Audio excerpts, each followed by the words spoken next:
जब सारा देश कोरोना में दबा पड़ा था, किसान की फसल मंडी में नहीं बिक रही थी, एक बार भी आवाज़ उठाई कि भाई फसल टाइम से बिकनी चाहिए, तब तो टीवी पे आके ठेके खोल दो, ठेके खोल दो, ठेके खोल दो, ठेके खोल दो। क्यों?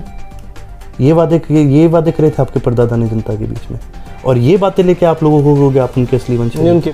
अब लोग कहते हैं जननायक चौधरी देवीलाल बड़े ही नरम आदमी थे। चौधरी देवीलाल बहुत कड़क आदमी थे, तभी उन्होंने हरियाणा को संभाल के रखा भाई, तभी उन्होंने क्या कहते हैं भाई अफसरों को संभाल के रखा करते थे, तभी अफसर उनकी बात सुना करते थे, वो हर जगह जी करके नहीं जाया करते थे, ठीक। और आज जो अपने आप को कहते हैं कि भाई मैं देवीलाल का वंशज हूँ, उनकी गाड़ियों के टायर भी इतने नहीं घुसे जितने जननायक चौधरी देवीलाल ने अपनी जूतियाँ घिसा दी थी लोगों के बीच। आपका परिवार में क्या होता है उससे चलिए मान गया वो आपका पारिवारिक मामला है, लेकिन जब आपका परिवार इतना ज़्यादा मजबूत, इतना ताकतवर होता है तो आम आदमी के ऊपर आपके बिखराव का असर पड़ता है, तो लोग जवाब तो चाहेंगे ना, वही हमारे साथ धोखा हुआ है। असली धोखा लोगों के साथ हुआ है। आपका परिवार है, चलिए आपकी पार्टी थी वो अलग बन गई, लेकिन धोखा उनके साथ हुआ जिन्होंने अपने 20-20, 30-30 साल लगा दिए और 30 साल के बाद उन्हें मिलता है कि वहाँ भाई एक अलग ही देवीलाल आ रहे हैं, तो उन लोगों के लिए क्या कहेंगे आप? देखिए कुकर जी डाटा अपना एक बहुत बड़ा फ़र्क है। लोग कह देते हैं कि भी नहीं सरकार ने तो फ्री मार्केट बनाई है, फ्री मार्केट बनाई है। उनसे पूछो फ्री मार्केट का आपको मतलब पता है कि होता क्या है? मैं आपको एक उदाहरण देता हूँ। भारत देश के आप नागरिक हो, भारत देश का मैं नागरिक हूँ। आप गाड़ी खरीद सकते हो, मैं भी खरीद सकता हूँ, बिल्कुल भाई मेरी मर्जी है। मैं ट्रैक्टर लूँ, गाड़ी लूँ, बड़ी गाड़ी लूँ, छोटी गाड़ी लूँ, मोटरसाइकिल लूँ, साइकिल लूँ। एक कहावत है कि भाई सबसे बड़ा पापी वो नहीं होता जो पाप करता है, सबसे बड़ा पापी वो होता है जो अपनी आंखों के सामने पाप देख रहा है और वो कुछ नहीं कहता। बच्चों ने एक नाटक करा था और उस नाटक में उन्होंने किसानों की आवाज़ उठाई। पुलिस ने आके 11-11 साल के बच्चों से पूछताछ करी है। कितनी शर्म की बात है ये आपके लिए कि आप 11 साल के बच्चों को पुलिस वाले आके पकड़ रहे हैं। भैया आपने पूरी उम्र के लिए उन बच्चों के अंदर क्या डर बिठा रखा है? आपको सिस्टम के ऊपर बैठना पड़ेगा। इसीलिए ये राजनीति मेरे लिए बहुत ज़रूरी है, ना कि किसी सत्ता के लिए। मेरे हिसाब से चाहे सत्ता कभी मेरे हाथ में ज़िंदगी में ना भी आए, मेरे को इस बात का फ़र्क नहीं पड़ता।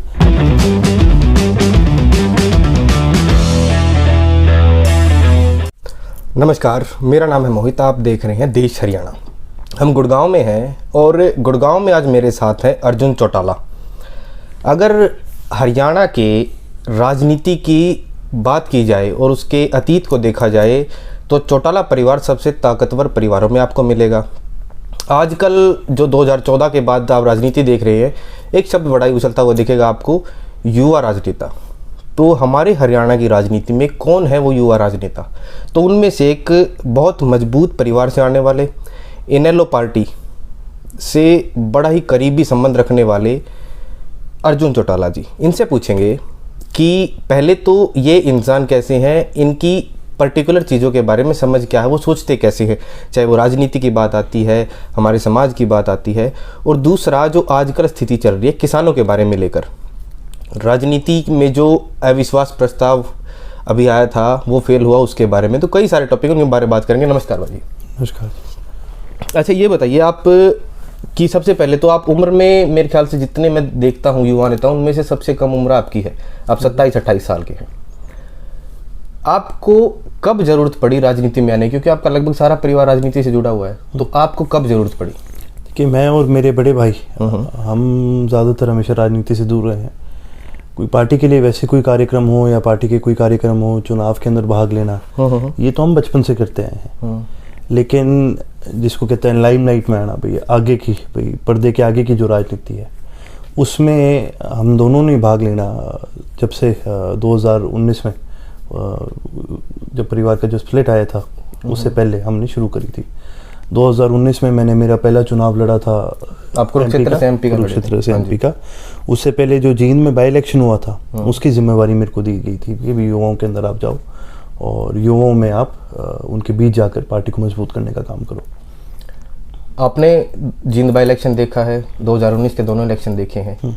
देखिए ये तो साफ है धरातल पे, ये नहीं एक दूसरे जो बड़े राजनेता हम देखते हैं जार्गन यूज किया जाता है कि हम ही जीतेंगे, वो नहीं। मैं एक रियलिटी, ग्राउंड रियलिटी से बात करूंगा आपसे। क्या कारण रहा आपका जींद में हारने का? जींद तो आपकी ऐसी सीट थी कि कई इलाके ऐसे थे जो जा सकते थे, जींद का ऐसा एरिया माना जाता, वो तो चौटाला साहब का होता ही होता था। कैसे रहा? जींद का देखिए सबसे बड़ा जो कारण है वो है परसेप्शन, जो लोगों की सोच थी। उस समय पार्टी के अंदर से एक गुट था, ठीक है, जो न्यारा होके गया था। और वो क्योंकि मेरे जो बड़े भाई हैं दुष्यंत, वो पहले भी जींद में उचाने में एक्टिव रहे थे, उचाने से उन्होंने चुनाव लड़ा था। और जो मेरे दादाजी हैं उन्होंने हमेशा भी जींद का जो एरिया है वो दुष्यंत को सौंप रखा था, भी मेरी तरफ से पब्लिक में जाना तेरा काम है। और जींद की जो जनता है वो बड़ी पोलर है, पोलराइज जनता है, वो जिसके साथ लगती है दिल से लगती है। तो उस समय जब परिवार न्यारा हुआ तो जहाँ पर एक तरफ हम पार्टी के सभी भी MLAs को और इनको और जो हमारे अध्यक्ष इनको संभाल रहे थे, उस समय इन्होंने सिर्फ अपना फोकस जींद पे करा। और जींद में जाकर इन्होंने एक कहानी बनाई, कहानी ऐसी बनाई कि भाई हम तो बेचारे हैं, हमें तो जी देखो घर से निकाल दिया, परिवार से निकाल दिया, ज़मीन जायदाद से बेदखल कर दिया, हमारे पास तो कुछ नहीं है, हमारे पिताजी जेल में है, हम 2 भाई हैं अकेले, क्या करेंगे, आप ही हमारा सारा हो, आपके बल पे हम चलेंगे। विक्टिम कार्ड खेलना, वो विक्टिम कार्ड खेला। वो शक्ल से वो बेचारे लगते थे, शक्ल से हम बेचारे लगते नहीं थे। और उस विक्टिम कार्ड को इन्होंने इतना ज़्यादा पब्लिक में जाकर घर घर जाकर उन्होंने इस कार्ड को इतना खेला कि भाई जींद के लोगों को लगे कि हाँ सच्ची में भाई ये बेचारे हैं, मतलब कुछ इनके साथ माड़ी हुई। और उस सिंपैथी में इनको जितने भी वोट मिले हैं, जितने भी पार्टी के वोट उस तरफ गए हैं, वो लगभग सारे उस सिंपैथी में उनकी तरफ गए। दूसरी तरफ जब पार्टी में स्प्लिट आया तो कई ऐसे कार्यकर्ता थे जो आप यूँ मान के चलो 5 पीढ़ियों से इस पार्टी के साथ जुड़े हुए हैं। और 5 पीढ़ियों से एक पार्टी के साथ जुड़ा रहना कोई छोटी बात नहीं है।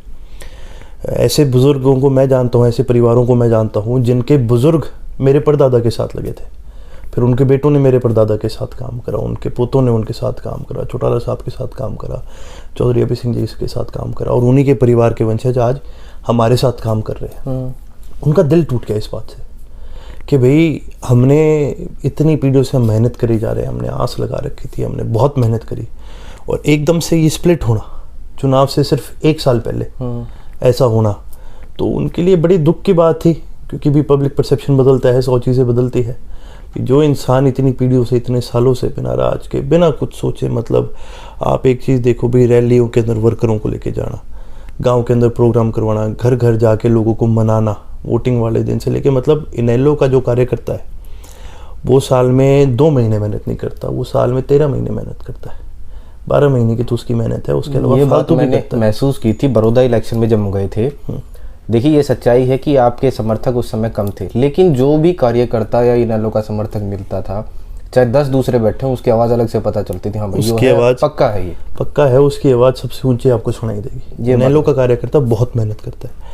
और जब ये हुआ और जब उनको इस चीज़ का पता चला कि भाई जो JJP जो बनी है, जो पार्टी है, उन्होंने किस तरह का भी ये खेल खेला, तो उनका बड़ा मनोबल टूटा, उनका बड़ा दिल टूटा इस बात से। तो ये सारे जो जितनी भी चीज़ें हुई, उस वजह से जींद में हार का एक बड़ा कारण ये बड़ा था। लेकिन जैसे जैसे हम लोगों के बीच में हमने जाना शुरू करा, अच्छा दूसरी चीज़ सबसे बड़ी ये थी कि भाई चौधरी अभय सिंह जी भी पर्दे के पीछे की राजनीति हमेशा किया करते थे। वो ज़्यादा लाइमलाइट में नहीं आया करते थे। भाई जहाँ पर भी उनको दिखता था कि भाई यूथ में कोई प्रोग्राम है, कोई जींद के हैं, कोई हिसार के हैं, वो उन्होंने हमेशा दुष्यंत को आगे करने का काम करा। भाई जहाँ पर भी कोई कहे, उनको यूँ कह दिया करता था कि भाई आप करण अर्जुन को राजनीति में लाओ, तो साफ कहा करते थे भाई जब इनके बड़े भाई हैं तो भी इनका क्या काम है, इनको अपना काम करने। तो आपको तो एक तरह से मजबूरी में आना पड़ा, नहीं तो कोई ऐसा प्लान नहीं था कि अभी आऊँ। नहीं, मेरा कोई ऐसे कभी था नहीं, ना मेरे बड़े भाई का था। क्योंकि भी हमारे लिए सबसे बड़ी चीज़ थी, देखिए हमारे लिए खुद की राजनीति जरूरी नहीं है। राजनीति में हमारे लिए सबसे बड़ी चीज़ है वो है पार्टी। भाई इनेलो पार्टी जब तक मजबूत रहेगी तो हम सारे मजबूत हैं। भाई अगर इनेलो की सरकार बनती है तो एक कार्यकर्ता की सरकार बनती है। इनेलो पार्टी मजबूत है तो इनेलो का विधायक भी मजबूत है, इनेलो को कार्यकर्ता भी मजबूत है। पार्टी सबसे ऊपर है और हमने हमेशा पार्टी के लिए काम करा। तो जब पार्टी अच्छा कर रही है तो भी हमें आके लाइमलाइट में आने की जरूरत क्या है। तो हमारे लिए सबसे ज़रूरी चीज़ हमेशा पार्टी रही है और हमने पार्टी के लिए काम करा था। चलिए, तो आपका भूतकाल रह गया। आज के दिन क्या स्थिति है इनेलो पार्टी को उभारने के लिए, खासकर युवाओं के स्तर पर क्या काम कर रहे हैं? क्योंकि आप ही हैं जो युवा लीडर के नाम से इनेलो का जो प्रतिनिधित्व कर रहे हैं, आप ही हैं। तो आपकी क्या क्या स्ट्रेटजी हैं, कैसे युवाओं को पास लाएंगे? और जो एक मिसकंसेप्शन या कंसेप्शन बनी हुई है कि खासकर देखिए, मैं ब्लंटली होकर बात करूंगा, आपके जब परिवार का बिखराव होता है, दो पार्टियां बनती हैं, लोग उस तरफ ज़्यादा क्यों जाते हैं? ये आपने भी एनालाइज किया होगा, आपकी टीम भी होगी। तो उनमें से एक कारण था एक छवि का, जो अभय चौटाला की छवि रिफ्लेक्ट हुई थी कि अभय चौटाला थोड़े गुस्सैल हैं, वो शॉर्ट टेम्पर्ड माने जाते हैं, तो लोगों के अंदर एक डर या घबराहट थी। वो फिर वो ना दूसरे की तरफ जाते हैं जिन्हें उनसे उम्मीद लगती है। चलो वो उम्मीद आजकल लोग देख रहे हैं कैसी रही है, लेकिन उस छवि को या फिर उस स्थिति को पलटने के लिए आपकी क्या स्ट्रेटेजी है?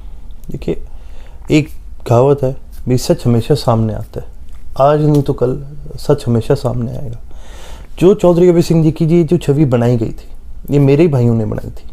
तो ये क्या करा करते थे, कोई वर्कर अगर जाकर उनको बोल दे कि जी हमें अभय सिंह जी से मिलना है एक बार, या हमें ऐसा ऐसा कोई काम है, तो कहते थे ना भाई वो तो तुम्हें डांट के भगा देंगे, तुम एक काम करो, मुझे काम करो। और वो क्या करते थे, वो काम की पर्ची वो खुद लेके चौधरी अभय सिंह जी के पास चले जाते थे। काम तो सबके अभय सिंह जी ने करे, काम सभी के वही करवाया करते थे भाई, अफसरों से उनकी बातचीत थी, जो भी था। लेकिन वो क्या करते थे, बीच में जो मीडिएटर बने हुए थे उन्होंने ही उनकी छवि खराब करी। और फिर जब वही सेम चीज़ जब परिवार का बिखराव हुआ, तो भाई वो तो लोगों को जहाँ तक कि ये तक घरों में जाके कहने लगे भाई इन्होंने तो चौटाला साहब को दबा रखा है, भाई इन्होंने तो देखो हमें घर से निकाल दिया, हमारे साथ ये कर दिया, हमारे साथ वो कर दिया। तो वो वही सेम चीज़ होगी भाई, वो आग में घी डालने वाली बात करी इन्होंने। लेकिन ये चुनाव हो गए भाई, 2019 का भी चुनाव हो गया, MP के भी हो गए, स्टेट के भी हो गए, और धीरे धीरे लोगों के सामने वो छवि आनी शुरू होगी। भाई आप मेरे को बताओ, आप बेचारे कब तक बने रहोगे? आप सत्ता आपको मिल गई, आपने सरकार के अंदर पहली बात तो आपने उस सरकार के अंदर भागीदारी ली है जिस सरकार की आपने कसमें खाई थी कि भी हम कभी इसके साथ नहीं जाएंगे। दिग्विजय का बयान था जो बीजेपी में मिलेगा वो अपना किसी का हो ही नहीं सकता, किसी का हो ही नहीं सकता। हम तो ये क्या करता था, जो अपने परिवार का नहीं रहा वो और किसी का क्या होगा। लेकिन सबसे बड़ी आप ये चीज़ देखो कि भाई इनेलो की हमेशा इनेलो पार्टी जो है वो जेब की धनी पार्टी नहीं, जुबान की धनी पार्टी रही है। और जो जननायक चौधरी देवीलाल जी का जो वंश है वो एक बात के लिए पूरे प्रदेश में माना गया है कि भाई हम जुबान के पक्के हैं, जो हमने चीज़ कही है हम वो करके दिखाते हैं। जो भी कोई चीज़ होती है हम कभी झुकते नहीं, हम मुड़ते नहीं उस बात से। बड़े चौधरी साहब ने जब किसानों का कर्जा माफ़ करा था, बुजुर्गों को पेंशन दी थी, जो कई तरह के टोल थे, जो चुंगा टोल था और था, ये सारे माफ़ कराने का काम करा। तो भाई वो इसी करके था कि भाई उनकी ज़ुबान सबसे बड़ की चीज़ थी। भाई उन्होंने ज़ुबान दी थी तो समझो पत्थर में वो लकीर है, ठीक है। और सबसे पहली चीज़ इन्होंने जो करी वो अपनी ज़ुबान दे के उस ज़ुबान पे मुकर गए। Chaudhary Abhay Singh ji on the other hand, भाई उन्होंने जब जब किसी भी चीज़ के लिए अपनी ज़ुबान दी तो वो उन्होंने काम करके दिखाया है।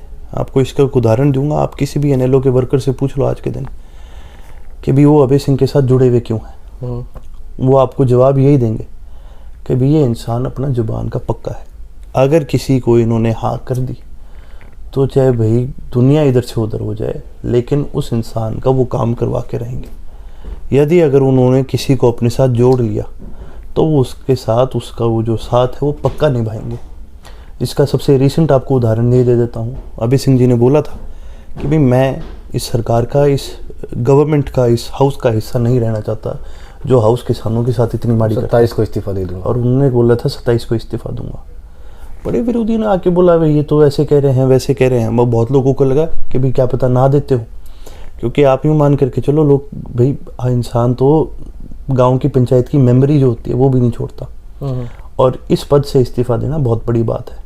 कभी किसी ने नहीं दिया इससे पहले, या तो बड़े चौधरी साहब ने दिया था या चौधरी अभय सिंह जी ने दिया।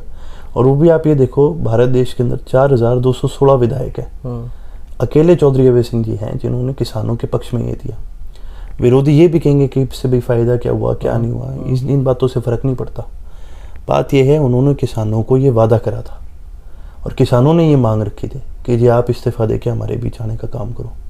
किसानों ने इस्तीफ़ा और भी बहुत मंत्रियों से और सबसे मांगा। इस्तीफे से आगे बात चली गई, अब तो बोर्ड लग गई कि गाँव में एंट्री बंद है। अब तो एंट्री बंद है।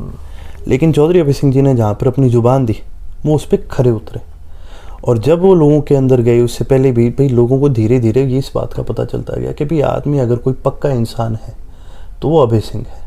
तो हाँ अगर थोड़े से करडे हैं तो इसमें नुकसान क्या है, जो सच्चा इंसान होगा वो करडा भी होगा। तो फिर इसी तो सच्चा इंसान आगे कैसे ले जाओगे, वही तो लोगों तक कैसे अंदर तक पहुंचाओगे बात? वही तो बात होगी जी। हमें कोई गप सरकार के या वैसे कोई अपनी इमेज प्रोजेक्ट करने की जरूरत नहीं है। हमने लोगों के बीच में जाके सच्चे मन से काम करना है। और जब आप सच्चे मन से काम करोगे लोगों के बीच में, पिछले 2 साल से इतना कुछ होने के बाद भी चौधरी अभय सिंह जी हमेशा निरंतर जनता के बीच में रहे हैं और इस चीज़ का प्रभाव पड़ा है। जहाँ पर एक तरफ भी कांग्रेस के, बीजेपी के, जेजेपी के किसी मंत्री को लोग गांव में घुसने नहीं दे रहे, उसी तरफ इनेलो के कार्यकर्ता, यहाँ तक कि मैं भी, मेरे पिताजी भी, हम गांव में जाते हैं तो हमारा स्वागत होता है। क्यों? क्योंकि हमने लोगों के साथ हमेशा ग्राउंड लेवल पे वो एक जो कनेक्शन है वो बना के रखा है और उसी चीज़ का आज प्रभाव है। उसी चीज़ की वजह से, उसी सत्य की वजह से हम लोगों के बीच में आज जा पा रहे हैं और लोग हमें एक्सेप्ट भी कर रहे हैं इस चीज़ के लिए। 2003 में 4 में सत्ता आ गई थी इनेलो की, तब आपकी उम्र कितनी थी? 2000 नहीं, 99 में। हाँ 99 में गई थी। हाँ जी, हाँ जी, 20-21 साल हो गए। हाँ, आपकी उम्र कितनी थी? मैं 7 साल का था। आपने तो मतलब वो महसूस भी नहीं किया होगा क्या होता है ताकत में होना, क्या होता है? ना, हमें जी परिवार वालों ने हमेशा इन चीज़ों से दूर रखा है। मेरे मदर फादर ने, हम छोटे भी होया करते थे तो भाई हमें कभी ये एहसास नहीं होने दिया कि भाई तुम किस परिवार का हिस्सा हो। जब तक हमें एहसास हुआ, हम तो हॉस्टल से निकल के स्कूल ख़त्म करके कॉलेज में जा चुके थे, तब ये एहसास हुआ कि भाई हम कितने बड़े परिवार का एक हिस्सा हैं। भाई क्या क्या रिस्पेक्ट है इस परिवार की पूरी दुनिया में। आपको जिम्मेवारियाँ पता चली अपनी? हमें जिम्मेवारियाँ अपनी पता चली। जिम्मेवारी तो यूँ थी जी, हम गाँव में जाया करते थे, मान लो कहीं पर भी, मान लो मेरे फादर साहब ना जा पाए या दादाजी ना जा पाए तो हमें कह दिया करते थे बेटा हमारी तरफ से हाजिरी तुम लगा दो। तो जाया करते थे जी। मतलब आप सोच नहीं सकते कि भी इज़्ज़त मिलना तो एक छोटी बात होगी, इतनी ज़्यादा इज़्ज़त और इतना प्रेम हमें मिला है लोगों से। मतलब हम छोटे बालक भी होया करते थे तो बड़े बड़े बुजुर्ग हो या कोई भी हो, मतलब सर पे हाथ फेर के बड़े प्यार से हमें बिठा के हमारा ध्यान भी रखते थे, सारा कुछ। क्यों? क्योंकि और वो एक बात कह करते थे कि भाई तुम्हारे परदादा ने, तुम्हारे दादा ने, तुम्हारे पिता ने लोगों के लिए इतने काम करे हैं, बेटा हमें तुमसे भी ये उम्मीद है कि भाई तुम उस परिवार की उस लाइन पे तुम आगे बढ़ने का काम करोगे। लोग ज़्यादातर आजकल कई पार्टियां भाई आरोप लगा देती है भाई ये तो एक पारिवारिक पार्टी है, भाई ये परिवार को आगे करने की कोशिश करते हैं, फलाना धिकड़ा। लेकिन आप मेरे को एक चीज़ बताओ, जब आप इतने बड़े परिवार से हो और आपको इतना बड़ा प्लेटफॉर्म मिला है कि भाई मतलब बिना, आज भी कहीं गांव में चले जाऊं तो जी कोई विरोधी भी होगा तो ऐसा नहीं है कि विरोधी मेरे को वहाँ बैठने नहीं देगा। विरोधी भी कहेगा जी कुर्सी है, चाहे आपके लिए आप बैठो, आपको अपनी बात रखनी है आप रखो। इतना बड़ा प्लेटफॉर्म हमें आज मिल रखा है और लोग आज भी हमसे ये उम्मीद जताते हैं कि भी हम कुछ करें, कुछ अच्छा करें। जैसे कि आपने अभी मेरे से पूछा भी आप युवाओं के लिए क्या करोगे, ठीक है।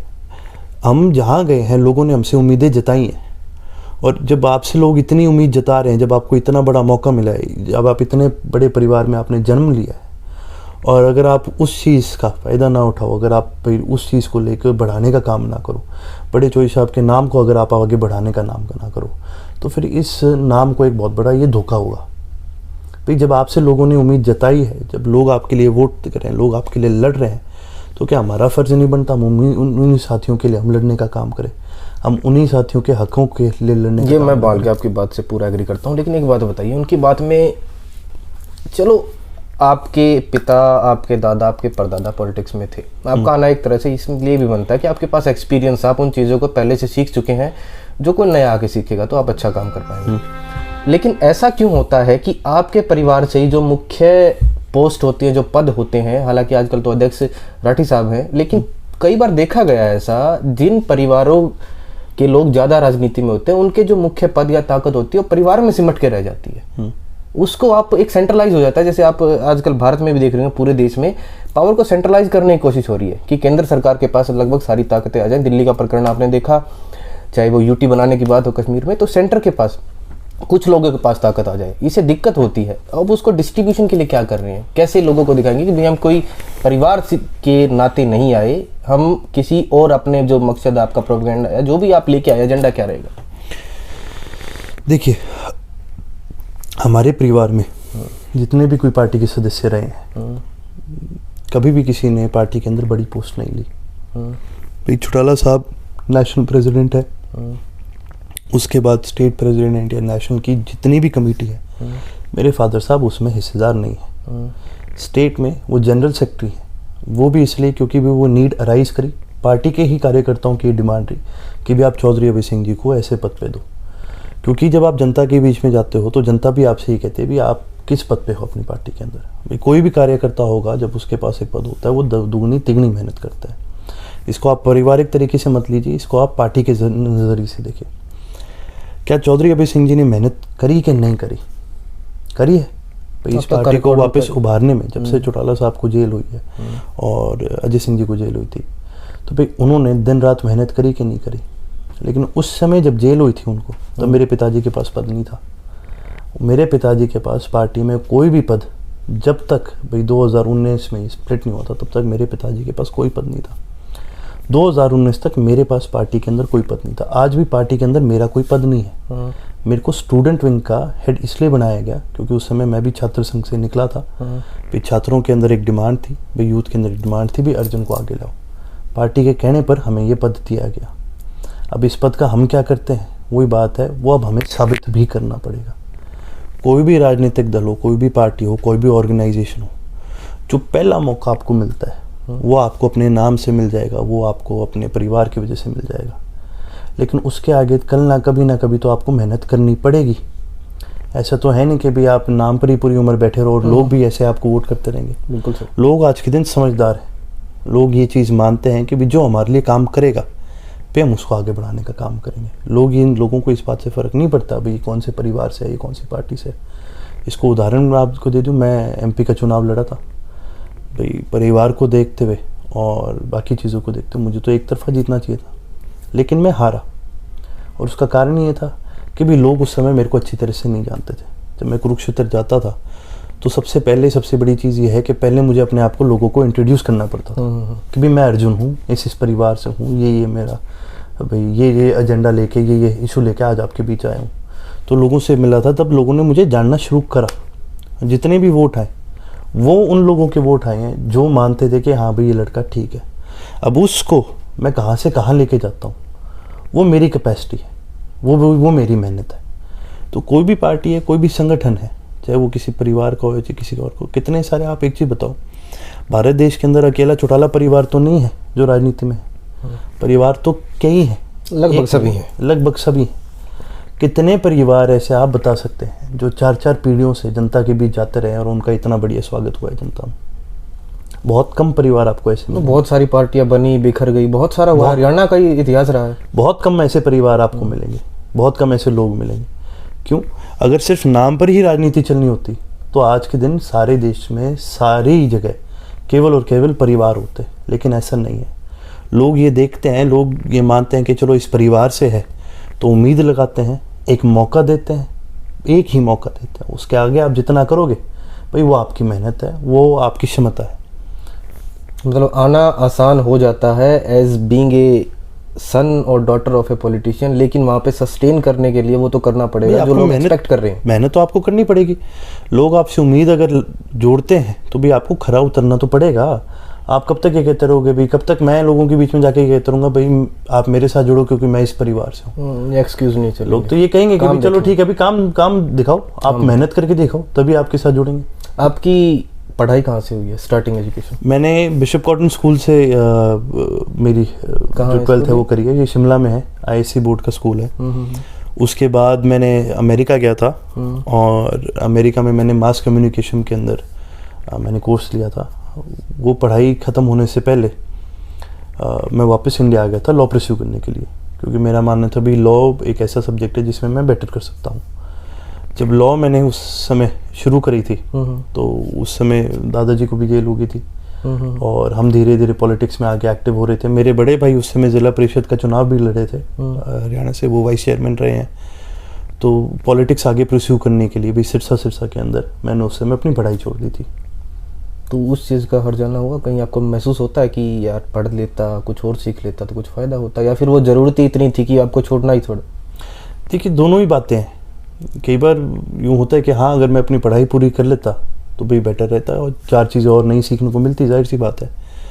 लेकिन उस समय की ज़रूरत ऐसी थी कि भाई मेरा यहाँ पर रहना ज़्यादा ठीक रहेगा। भाई हर चीज़ भाई अपने लिए नहीं देखी जाती। यानी कि आप ग्रेजुएट हैं आप या नहीं है? नहीं, मैं ग्रेजुएट।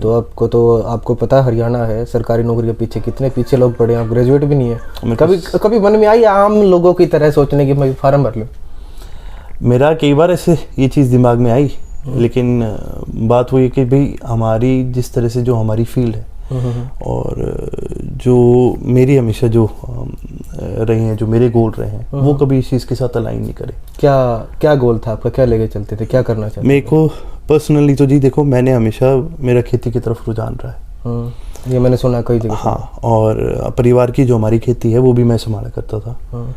और मैं जब बाहर रहा, जब मैं विदेश में रहा और इतनी बार विदेश में कई जगहों में घूमने का मौका मिला, और इज़राइल के मैंने कई प्रोजेक्ट स्टडी करे।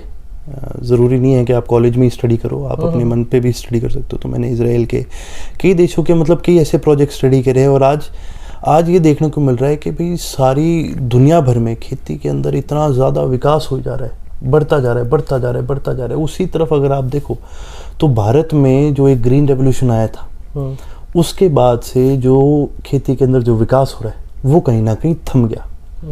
और आज भी जहाँ पर भी आपको ऐसे कोई किस्से सुनने को मिलते हैं कि भी कोई फलाना फूल की खेती करके बढ़िया कर रहा है, कोई ऐसी खेती करके, कभी भी आप कोई नई चीज़ के बारे में सुनते हो कि भी लोग नई चीज़ ट्राई कर रहे हैं और टेक्नोलॉजिकली एडवांस है, तो कहीं पर भी आपको ये सुनने को नहीं मिलेगा कि भी सरकार का, गवर्नमेंट का उनको एड मिला। हमेशा लोगों ने अपनी खुद की मेहनत से, खुद का दिमाग लगाकर ये चीज़ें अचीव करी। मेरा हमेशा से एक गोल रहा है भाई, एनर्जी और खेती दोनों के अंदर हरियाणा में, हमारे रूरल इलाकों में हमारे पास इतनी क्षमता है कि भी हम इस देश को बहुत आगे लेके जा सकते हैं। थोड़ा नहीं, हम बहुत बहुत आगे लेके जा सकते हैं। लेकिन कहीं ना कहीं वो चीज़ें वो वेस्ट हो जाती हैं। क्यों? क्योंकि सरकारें ऐसी आई हैं, भाई राजनीति इस हिसाब से हुई है कि जहाँ पर हमें राजनीति करनी चाहिए डेवलपमेंट पे, जहाँ पर हमें राजनीति करनी चाहिए भाई आइडियोलॉजी पे, आज देश के अंदर हाल इतने बुरे हैं कि हम राजनीति कर रहे हैं कास्ट पे, राजनीति हो रही है रिलीजन पर। ये गलत है। ये चीज़ें आपको डेवलपमेंट से पीछे लेके जाती है। लेकिन ये कोई नई चीज़ तो नहीं है यार। ये नई चीज़ तो नहीं है, लेकिन प्रोग्रेस भी तो ज़रूरी है भाई। इसी चीज़ पे अगर आप आज से 50 साल पहले चुनाव लड़े जा रहे थे, देश की आज़ादी के बाद भी इतनी सारी लीग्स बनी थी और इतना कुछ हुआ था, तब भी कास्टिज्म पे चुनाव लड़े जा रहे थे। आज भी कास्टिज्म पे चुनाव लड़े जा रहे हैं। उस समय खेतों के अंदर भाई फ़र्क इतना है कि भाई हल जो है बैल चलाया करता था, अब हल ट्रैक्टर चलाते हैं। उसके अलावा आपको बहुत लंबा चौड़ा डिफरेंस तो नहीं दिखा। ठीक है। तो दोनों का कोरिलेशन है भाई। जो भी सरकार इस देश के अंदर आती है भाई, वो डिसाइड करती है भाई कि अगले 5 साल तक जो देश की जो मेहनत है, जो एनर्जी है, वो कहाँ लगेगी। ठीक है। और इतने प्रोजेक्ट मैंने देखे हैं, इतने सारे एग्जाम्पल हमारे सामने आए हैं कि भाई आज तो दुनिया भर में वर्टिकल फार्मिंग चल रही है। ऐसे ऐसे शहर हैं इस दुनिया के अंदर जिन्होंने अपना ग्रीन कवर 70% से ज़्यादा कर दिया। ग्रीन कवर यानी कोई भी शहर होता है, उसको अगर आप स्टेबल रखना चाहते हो, एनवायरमेंटली बढ़िया रखना चाहते हो, ठंडा रखना चाहते हो, प्रदूषण से मुक्त रखना चाहते हो, तो 70% उसके अंदर ग्रीन कवर, उसका लैंड एरिया है, उसको 70% आपको ग्रीन से कवर करना होता है। ठीक है। हाँ। और कई ऐसे शहर हैं जैसे न्यूयॉर्क जैसे, जहाँ पर सिर्फ ऊंची इमारतें हैं, लेकिन वहाँ भी लोगों ने अपने छतों के ऊपर पेड़ तकात लगाने शुरू कर दिए, झरने लगाने शुरू कर दिए, घास उगाना शुरू कर दिया कि भाई जितना हो सके हम करें। और इन चीज़ों से आप मानोगे नहीं, 70% ऐसे शहरों का ग्रीन कवर ये अचीव कर रहे हैं। सिंगापुर में तो बिल्डिंगें बनाई इस हिसाब से जा रही है कि भाई कोई भी बिल्डिंग हो, रेजिडेंशियल अगर बिल्डिंग हो, तो जितनी भी सब्जी उस बिल्डिंग के अंदर उस आबादी को चाहिएगी, वो सारी बिल्डिंग के अंदर ग्रो हो सकती है, वही प्रोड्यूस कर लेते हैं। और ऑर्गेनिक, कोई दवाई नहीं, कोई वो नहीं, कोई जीएमओ नहीं, बिल्कुल ऑर्गेनिक तरीके। क्योंकि साइंस ने तरक्की इतनी करी है। और मेरा मानना है कोई कहीं पर भी तरक्की के लिए भाई साइंस को उसके साथ अपने साथ लेके चलो। आज हम राजनीति धर्म पे कर रहे हैं, धर्म के साथ साथ साइंस पर भी करनी हमें चाहिए राजनीति। तो मेरा हमेशा से एक गोल रहा है कि भाई अपने प्रदेश में, पहले अपने गाँव से शुरू करूँ और फिर अपने प्रदेश के अंदर कि भाई मैं ये ग्रीन रेवोल्यूशन लेके आऊँ। इसके कई उदाहरण हो सकते हैं। जैसे बीच में सरकार ने एक स्कीम शुरू करी थी, भाई गोबर गैस का प्लांट लगाओ और आपके घर में जो गैस आएगी भाई वो उससे जलाओ। ठीक है। भाई किसी एक इंसान के घर में इतनी गाय भैंस होती नहीं कि भाई वो अपनी गैस की सारी कवरेज उससे कर ले पूरी, लेकिन हर गांव में इतनी गाय भैंसें हैं कि पूरा गांव कवर कर ले, कि वो पूरा गांव कवर हो सकता है गौशाला को मिला के। तो क्यों ना ऐसा इंफ्रास्ट्रक्चर बनाया जाए जहाँ पर वो जो नेचुरल गैस जो उससे निकल रही है, जो मीथेन वाली जो गैस है, भाई उसको आप गैस से आप बिजली बना सकते हो। गैस से भी आप स्कूलों के जितनी पब्लिक प्लेसेस है, इन सब की जो बिजली है वो आप प्रोवाइड कर सकते हो। एक उदाहरण देता हूँ, ज़्यादातर गांव में जो स्ट्रीट लाइट है वो नहीं मिलती है आपको, और अगर होती भी है तो भाई बिजली उनमें पूरी तरह से नहीं आती। हर गांव में आज के दिन प्रदेश के हर गांव में बिजली की कमी महसूस होती है। ठीक है। तो क्यों ना वो गैस जो है उससे बिजली बनाने का काम शुरू किया जाए गांव लेवल पर, पंचायती लेवल पर, और जो उसका बाई प्रोडक्ट निकलता है वो प्योर खाद है। वो खाद भी अगर पंचायत अपने गांव में बांटती है तो भाई आप उसका इस्तेमाल कीजिए, आपके ऑर्गेनिक खेती में काम आएगा, इन्वायरमेंटल भी फायदे होंगे। इन्वायरमेंटल भी फायदे होंगे। ये तो एनर्जी का एक जरिया है। उसी के साथ साथ जैसे कि बात कर रहे हैं हम, खेती की बात करें तो भी क्यों ना ऐसा इंफ्रास्ट्रक्चर लाया जाए, और ऐसे एग्जिस्ट करते हैं। मैं कोई ऐसी बात नहीं कर रहा जो साइंस फिक्शन की है, लेकिन ऐसा इंफ्रास्ट्रक्चर भी एग्जिस्ट करता है कि भाई आप अपने गांव के अंदर, भाई वर्टिकल फार्मिंग तो चलो सब्जियों पे ज़्यादा कायम है, लेकिन धान पर, गेहूं पर, नरमे पर, जड़ी बूटियों पर भाई क्यों ना आप हाइड्रोपोनिक फार्मिंग लाने का काम करो, क्यों ना आप एरोपोनिक फार्मिंग लाने का काम करो, क्यों ना आप ड्रिप, भाई जहाँ पर लोग तो आज के दिन आप मानोगे नहीं कि भाई नरमा भी लोग ड्रिप पर उगाने लग गए। जहाँ पर सारी दुनिया में इतनी विकास आया है, भाई वो विकास हमारे गांव लेवल में, पंचायती लेवल पर हमारे गांव में भी आना चाहिए। तो ये मेरा हमेशा से गोल रहा है और इसी के लिए मैंने हमेशा काम करने की कोशिश। तो इसके लिए ये भी इम्पोर्टेंट है कि पहले लोग अवेयर होंगे तभी हो पाएगा। इसके लिए सरकार से भी नहीं हो पाएंगे ये इसके चीज़ें लिए तो। सरकार से नहीं हो सकता। लोग भी तभी अवेयर होंगे अगर सरकार इस चीज़ में मदद करेगी। हरियाणा की आबादी इतनी ज़्यादा है, अब इसका आपको एक और उदाहरण करीब देता हूं। 2.5 करोड़ से ज़्यादा लोग हैं। सरकार ने जगह जगह ये इंडो इजरायली प्रोजेक्ट कायम करे थे। उसका पर्पस ये था कि भाई जो आसपास के जितने गांव हैं वहाँ के लोग जाके वहाँ पर ट्रेनिंग ले, और ट्रेनिंग में वो जो सीखेंगे भाई वो चीज़ जाके अपने खेतों में लगाए। लेकिन सबसे बड़ी दिक्कत आप मानोगे नहीं, सबसे बड़ी दिक्कत ये आती है कि भाई गांव में कोई हमारा साथी बैठा है, भाई वो ट्रेनिंग इंस्टीट्यूट में अगर जाए भी तो अवसर नहीं मिलते उनको। भाई जिन्होंने ट्रेन करने का, जिनको काम है, वो ट्रेन ही नहीं कर रहे। कोई साथी अगर गांव में कोई सब्सिडी लेना चाहे उसको इतने धक्के खाने पड़ते हैं, इतनी लॉन्ग वेटिंग करनी पड़ती है, इतना लंबा टाइम इंतज़ार करना पड़ता है, इतनी ज़्यादा ब्यूरोक्रेसी, इतनी ज़्यादा रेड टेप। इसका करेंगे क्या? उस सिस्टम में उलझ के रह जाता है, वो सिस्टम में उलझ के रह जाते हैं, ना तो सीख पाता, ना उस सिस्टम का फ़ायदा उठा पाता, ना इम्प्लीमेंटेशन होते हैं तो चीज़ों। अगर आप कोई भी चीज़ भाई लेके आना चाहते हो, अगर आप कोई भी इफेक्ट लाना चाहते हो, तो अगेन आपको उस सिस्टम के ऊपर बैठना पड़ेगा। इसीलिए ये राजनीति मेरे लिए बहुत ज़रूरी है, ना कि किसी सत्ता के लिए। मेरे हिसाब से चाहे सत्ता कभी मेरे हाथ में ज़िंदगी में ना भी आए, मेरे को इस बात का फ़र्क नहीं पड़ता। हाँ, लेकिन अगर ये सिस्टम भाई ऐसा स्मूथ बन जाए, अगर ये सिस्टम ऐसा बन जाए कि भाई लोगों तक जो विकास जो जाना चाहिए वो पूरी तरह से पहुंच रहा है, साइंस के माध्यम से हम विकास भी कर रहे हैं, तो शायद भाई हमारे देश की राजनीति का आज रुख ही कुछ और होता। तो शायद आज भाई जहाँ पर लोग बात करते हैं कि भाई सिर्फ परिवार ही क्यों है, ये क्यों है, शायद आज हमारे देश में राजनीति इतनी गंदी ना होती। शायद हम एक ज़्यादा स्वच्छ राजनीति की ओर जा रहे होते। भाई जहाँ पर आप लोगों का स्टैंडर्ड ऑफ लिविंग बढ़ाओगे। एक मेरे को ध्यान है, जब 2009 में जब चुनाव हुए थे हरियाणा प्रदेश के, तो उस समय मेरे पिताजी ने, मेरे दादाजी ने कई ऐसे, हमने अपने उसके अंदर चुनावी वादों के अंदर कई हमने ऐसी स्कीमें बताई थी, ऐसी स्कीमें लोगों के सामने रखी थी कि भाई एक पत्रकार ने उनसे पूछा, भाई आप तो लोगों को एक तरह से गिफ्ट दे रहे हो फ्री में। तो मेरे पिताजी का जवाब दिया था कि हाँ, हम एक तरह से आप यूँ समझ लो गिफ्ट ही दे रहे हैं, और हाँ इन चीज़ों की वजह से स्टेट के ऊपर खर्चा बढ़ेगा, लेकिन आप इसको खर्चा मत देखिए, आप इसको एक इन्वेस्टमेंट देखो।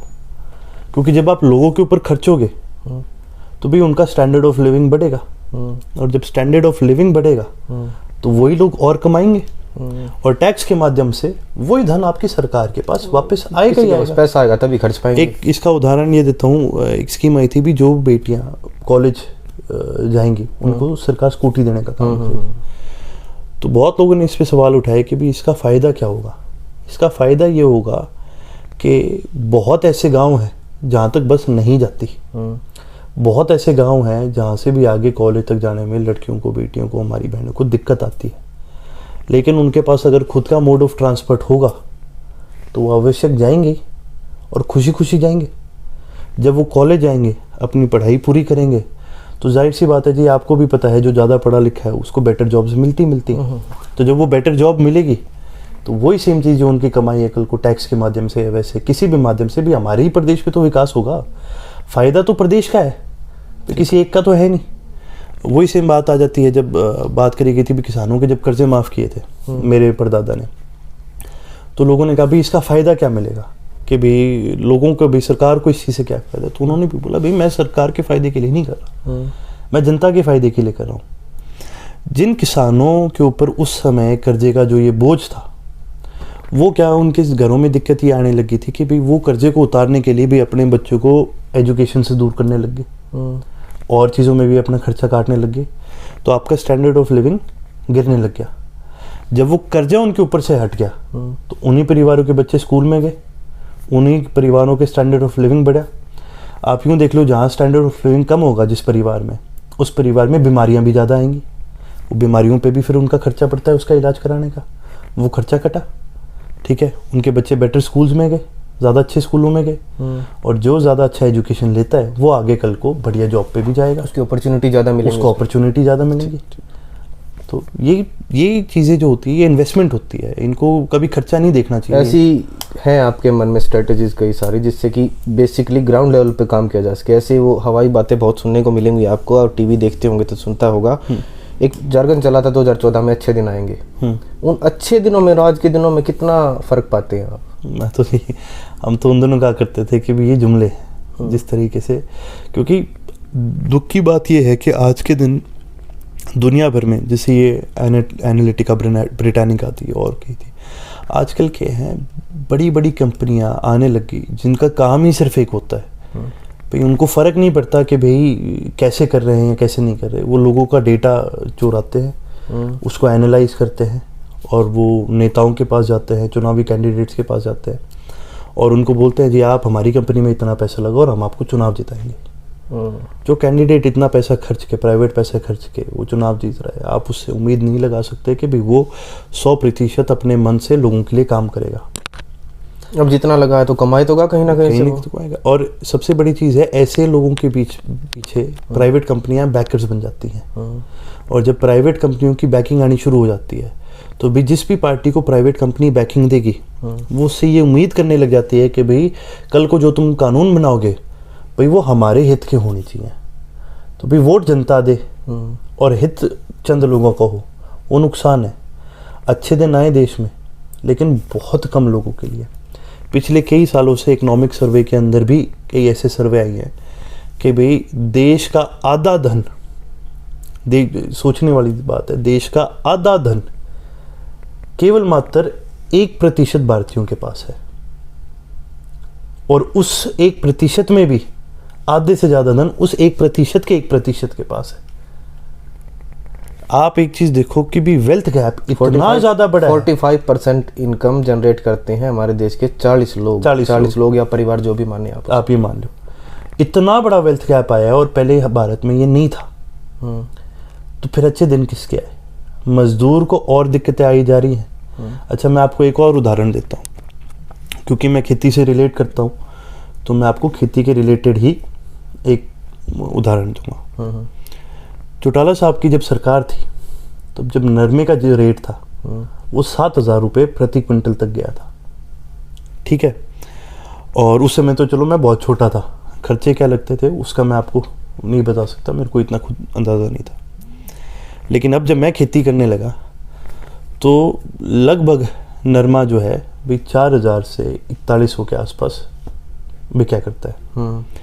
ठीक है, अब आप इसके अंदर एक चीज देखो, पहले तो भी 15 साल में रेट जो बढ़ना चाहिए था वो घटा है। इन्फ्लेशन तो नहीं घटी, महंगाई तो बढ़ रही है, तेल तो नहीं घटा, दवाई का खर्चा तो नहीं घटा, जमीनें तो नहीं बढ़ गई लोगों के रातों रात, तो सब कुछ बढ़ा है, लेकिन जो नरमे का जो रेट मिलना चाहिए था वो घटा है। क्योंकि जो इंडस्ट्रीज आई हैं वो डिमांड ये करती हैं कि भाई हम तो बाहर से कहीं से सस्ता ले लेंगे, हम ऐसे ले लेंगे, या मोनोपोली बना लेती हैं। कितने मिल हैं कॉटन मिल भारत देश के अंदर, बड़े बड़े, मोनोपोली उन्हीं के हाथ में है। और जब उनके ऊपर सरकार का प्रेशर जो होना चाहिए, जो प्रेशर आना बंद हो जाता है, तो भाई वो तो अपने हिसाब से करेंगे, उन्होंने रेट गिराए। अब इसका नुकसान जो ये ट्रिकल डाउन इफेक्ट है, भाई जो बड़े मिल वाले हैं वो छोटे मिल वालों से लेना उन्होंने बंद कर दिया। ठीक है, भाई तो छोटे मिल वाले भाई रेट एडजस्ट करने के लिए भाई जो नीचे मिडिल मैन है उनके साथ जाके रेट एडजस्ट करते थे। अभी मिडिल मैन भी ये कहेगा कि भाई मैं क्यों मेरा करूं, तो करते करते करते करते आखिर पे किसको सारा खर्चा उठाना पड़ा? किसान को। अब इसका दूसरा उदाहरण आपको ये देता हूँ कि जब किसानों को ये खर्चा उठाना पड़ा, उनके रेट गिर के, दूसरी तरफ भारत देश के अंदर जो लेबर की कॉस्ट है वो बढ़ती गई। और बढ़ते बढ़ते मेरे को यूँ याद है, जब मैं शुरू करा था भाई, जब खेती शुरू करी थी भाई, प्रति किलो जो चुगाई है, ठीक है, वो लगभग 6 रुपये के आसपास होती थी। मतलब आपके पास जो लेबर जो काम कर रहा है वो 1 किलो नरमा चुगे और उसके बदले उसको 6 मिले, 6 रुपये देना। अगर वो दिन के 100 किलो चुगता है तो उसके 600 रुपये। ठीक है। तो प्रति क्विंटल के पीछे पे उनकी लगभग 100 गुना उस पर कमाई होती थी। अब 6 रुपये 4100 में से 600 रुपये कम कर दो, 3500। ये बेस रेट आपको बता रहा हूँ। इसके अलावा पेट्रोल का खर्चा नहीं आ रहा, दवाई का, बीज का, इन सारी चीज़ों का खर्चा नहीं आ रहा। ये किसान को उठाना पड़ता था। लेबर का रेट बढ़ता गया। और अब हाल ही में जब हरियाणा में चुनाव होते उस समय मेरे को याद है 6 से जाते जाते वो 12-13 रुपये तक चले गया था रेट। भाई अब जाहिर सी बात है, जो मजदूरी कर रहे हैं भाई, उनको भी सारे दिन, उनके लिए भी महंगाई ये तो है नहीं भाई मेरे लिए बढ़ी है या किसी एक के लिए नहीं बढ़ी। तो भाई जाहिर सी बात है भाई, मजदूर का रेट भी बढ़ाना जरूरी है। तो वो 6 से करते करते वो 13 रुपये प्रति किलो पर आ गया। कई जगह वो 16 रुपये तक भी गया, कई जगह 8 रुपये भी रहा। बट मैं आपको ये बता रहा हूँ, किसान जो खर्चा उठा रहा है उसका खर्चा बढ़ा। और अब बढ़ा कैसे कि भी अब वो 4100 पे, जहाँ पर सीधा बेस उसका खर्चा 600 का था, वो करते करते 1200 तक आ गया। यानी आपकी 25% आमदनी हाथों हाथ गई। ठीक है। महंगाई लेकिन बढ़ रही है, तेल लेकिन बढ़ रहा है। इन्फ्लेशन अभी मैंने पढ़ा है अखबार के अंदर कि भी पिछले महीने 4% से इस महीने फरवरी में 5% पर आ गई। अभी मार्च में किसको के बेरा भी क्या पता, ये 6% तक चले जाए। तो हर जगह खर्चे बढ़ रहे हैं, हर जगह ऐसे हो रहा है। तो भाई इकोनॉमी में अच्छे दिन किसके लिए आ रहे हैं? वो जो ऊपर बैठे, जो 1% का 1% है, फ़ायदा तो उन्हीं को मिल रहा है। इकोनॉमी में इतना ज़्यादा गैप आने लग गया, इतना ज़्यादा गैप आने लग गया कि भी, और अच्छा ऊपर से दूसरी मार क्या होगी? दूसरी मार ये आ गई कि भी दुनिया भर के अंदर मंदा आया, भारत देश के अंदर भी मंदा आया। मंदा आ रखा है, उसके ऊपर आपने भी डिमोनेटाइजेशन कर दी। अच्छा मज़े की चीज़ ये देखो, प्रधानमंत्री जी ने 4-5 कारण दिए थे डिमोनेटाइजेशन करने के, कि भी एक तो जो लोगों के पास काला धन है वो बंद हो जाएगा, एक भाई जो नकली नोट बनते हैं 1000 रुपए के वो बंद हो जाएंगे, एक उन्होंने बोला था भी टेररिस्ट को जो फंडिंग मिलती है, टेररिज्म के लिए फंडिंग है वो बंद हो जाएगी। ठीक है। ये 3 उदाहरण बड़े दिए थे इन्होंने। भाई होगी डिमोनेटाइजेशन सारे होगी। आज आप बैठे हो, मैं बैठा हूँ, आज हम बड़ी तस्वीर को अगर देखें तो भाई नकली नोट तो पहले महीने आने शुरू हो गए थे। बिल्कुल आ गए थे। काला धन भाई किसी की आप देख लो घर के अंदर, आज भी भाई आपको पैसे पड़े हुए मिलेंगे, जो बैंक में होने चाहिए था लोगों के घरों में आज भी पैसे पड़े। काला धन तो नहीं बंद हुआ। और भाई टेररिज्म तो हमें पता ही है कि बंद हुए ही नहीं। तो फिर फ़ायदा किसको मिला? फ़ायदा तो बैंकों को मिल गया, बड़े घरानों को मिल गया, जो लोगों से पैसे लेके उठाया करते थे। भाई 70% का कन्वर्जन रेट इन्होंने करा, लोगों को चार्ज करा और धन कमाया। भाई ने भी जिक्र किया नोटबंदी का, अच्छा फैक्ट था ये। नोटबंदी से किसे क्या मिला? बहुत बड़ा सवाल है ये। जिस नोटबंदी की वजह से 100 से ज़्यादा लोग लाइन में खड़े खड़े मर गए। जिस काले धन की बात की जाती थी कि काला धन आएगा, रिजर्व बैंक ने 99% से भी ज़्यादा बता दिया कि जो पैसा था वो वापस आ चुका है। ना काला धन मिला, लोगों ने अपनी जान गंवा दी, वो बात अलग रह गई। जो इकॉनमी थी इस देश की वो डगमगाने लग गई, वो अलग रह गया। फिर भी अच्छे दिन की बात। चलिए, हो सकता है ये जुमले हैं, तो चलो आपसे इस बारे में बात करता हूँ। देखियो, आपका जो इतिहास रहा, हिस्ट्री रही है, वो बड़ी रिच रही है। देवीलाल का नाम आता है, ओम प्रकाश चौटाला का, आपका मतलब आपके परिवार के अंदर इतनी ताकत रही है कि आपने हरियाणा चलाया है। पूरा हरियाणा आपको मानता था। 80 से ज़्यादा सीटें कोई छोटी बात नहीं होती उस टाइम पे। इतने बड़े लोगों के बीच में आप पैदा हुए, कैसे परिवार का माहौल कैसा? लोग कैसे? पिटाई होती है आपकी? पिटाई हुई है मतलब तो क्या होती? जब बच्चे थे, दादा ने, परदादा ने या पापा ने, जैसे आम घरों में लोग बच्चे पिटते हैं छोटी छोटी गलतियों पे, वैसे हुआ है कभी? मेरे को लगता है जी सारे पिटे हैं हम घर में, सारे पिटे, कोई नहीं बचा। सबसे गुस्सैल कौन रहा है एक पेरेंट के तौर पे? नहीं, पेरेंट्स ने कभी हमारे प्रति कभी गुस्सा नहीं रखा घर वालों ने। क्योंकि गुस्सा, जब आप किसी बच्चे पे गुस्सा करते हो तो वो उसको सुधारने के बजाय उसे चोरी करना सिखा देता है। इसका उदाहरण दूँ, मान लो कोई बच्चा आज स्कूल से बंक मार कर आया है और वो घर पे पकड़ा गया, ठीक है। उसके माँ बाप ने उसे पीट दिया, तो अगली बार क्या होगा, वो बंक मारना तो छोड़ेगा नहीं, वो इतना ध्यान रखेगा यार मैं कैसे पकड़ा ना जाऊँ, वो दूसरी चीज़ निकालेगा, वो दूसरी चीज़ निकल जाती है। तो इन चीज़ों का कभी फ़ायदा नहीं हुआ। फ़ायदा हमेशा इन चीज़ों को है कि भाई आप अगर किसी बच्चे को अच्छी तरह से समझा के सिखाओ, और उस चीज़ में मेरा ये मानना है कि भी हमारे परिवार वालों ने हमें बहुत अच्छी तरह से समझाया। बहुत सी ऐसी चीज़ें थी नहीं, फिर भी परिवार में देखो, आप कोई पता है सबके आम घरों में परिवार में कोई ना कोई ऐसा होता है जिससे बच्चे डरते हैं कि भाई इससे थोड़ा दूर रहने में फ़ायदा है। तो वैसा कौन रहा है जिससे कि भाई जैसे आप हो गए या दुश्मन, जो भी आप बच्चे रहे हैं, आपने बचपन जिया है, उसमें सबसे ज़्यादा दूरी किससे बना के रखते थे, भाई इंसान से थोड़ा सा दूर रहना है? भाई मेरे को लगता है, मेरे तो खासकर मैं कभी किसी से इतना डरा था नहीं छोटा होता, छोटे होते, क्योंकि मैं सबसे छोटा था, सबसे लाडला था, सबसे लाडले हो गए, तो मेरे को प्रेम सबका मिला है। और बड़ों से जी हम सारे ही डरते थे। उसका कारण ये है कि जी हमारे घर में हमेशा से बड़ों की इज्जत रही है। भाई मेरे लिए मेरे बड़े भाई उतनी माननीय, उतनी सम्माननीय है जितने मेरे पिताजी हैं। ठीक है। आज भी अगर मेरे बड़े भाई मेरे को कोई चीज़ कहेंगे तो भाई मैं उनका कहना मानूंगा ही मानूंगा। मेरे फादर साहब भी ऐसे हैं कि भी अजय सिंह जी ने जब जब उनको कोई कहना बोला है, कोई चीज़ बोली, उन्होंने हमेशा मानना ही माना। मेरे दादाजी भी ऐसे हैं, मेरे परदादाजी भी ऐसे थे।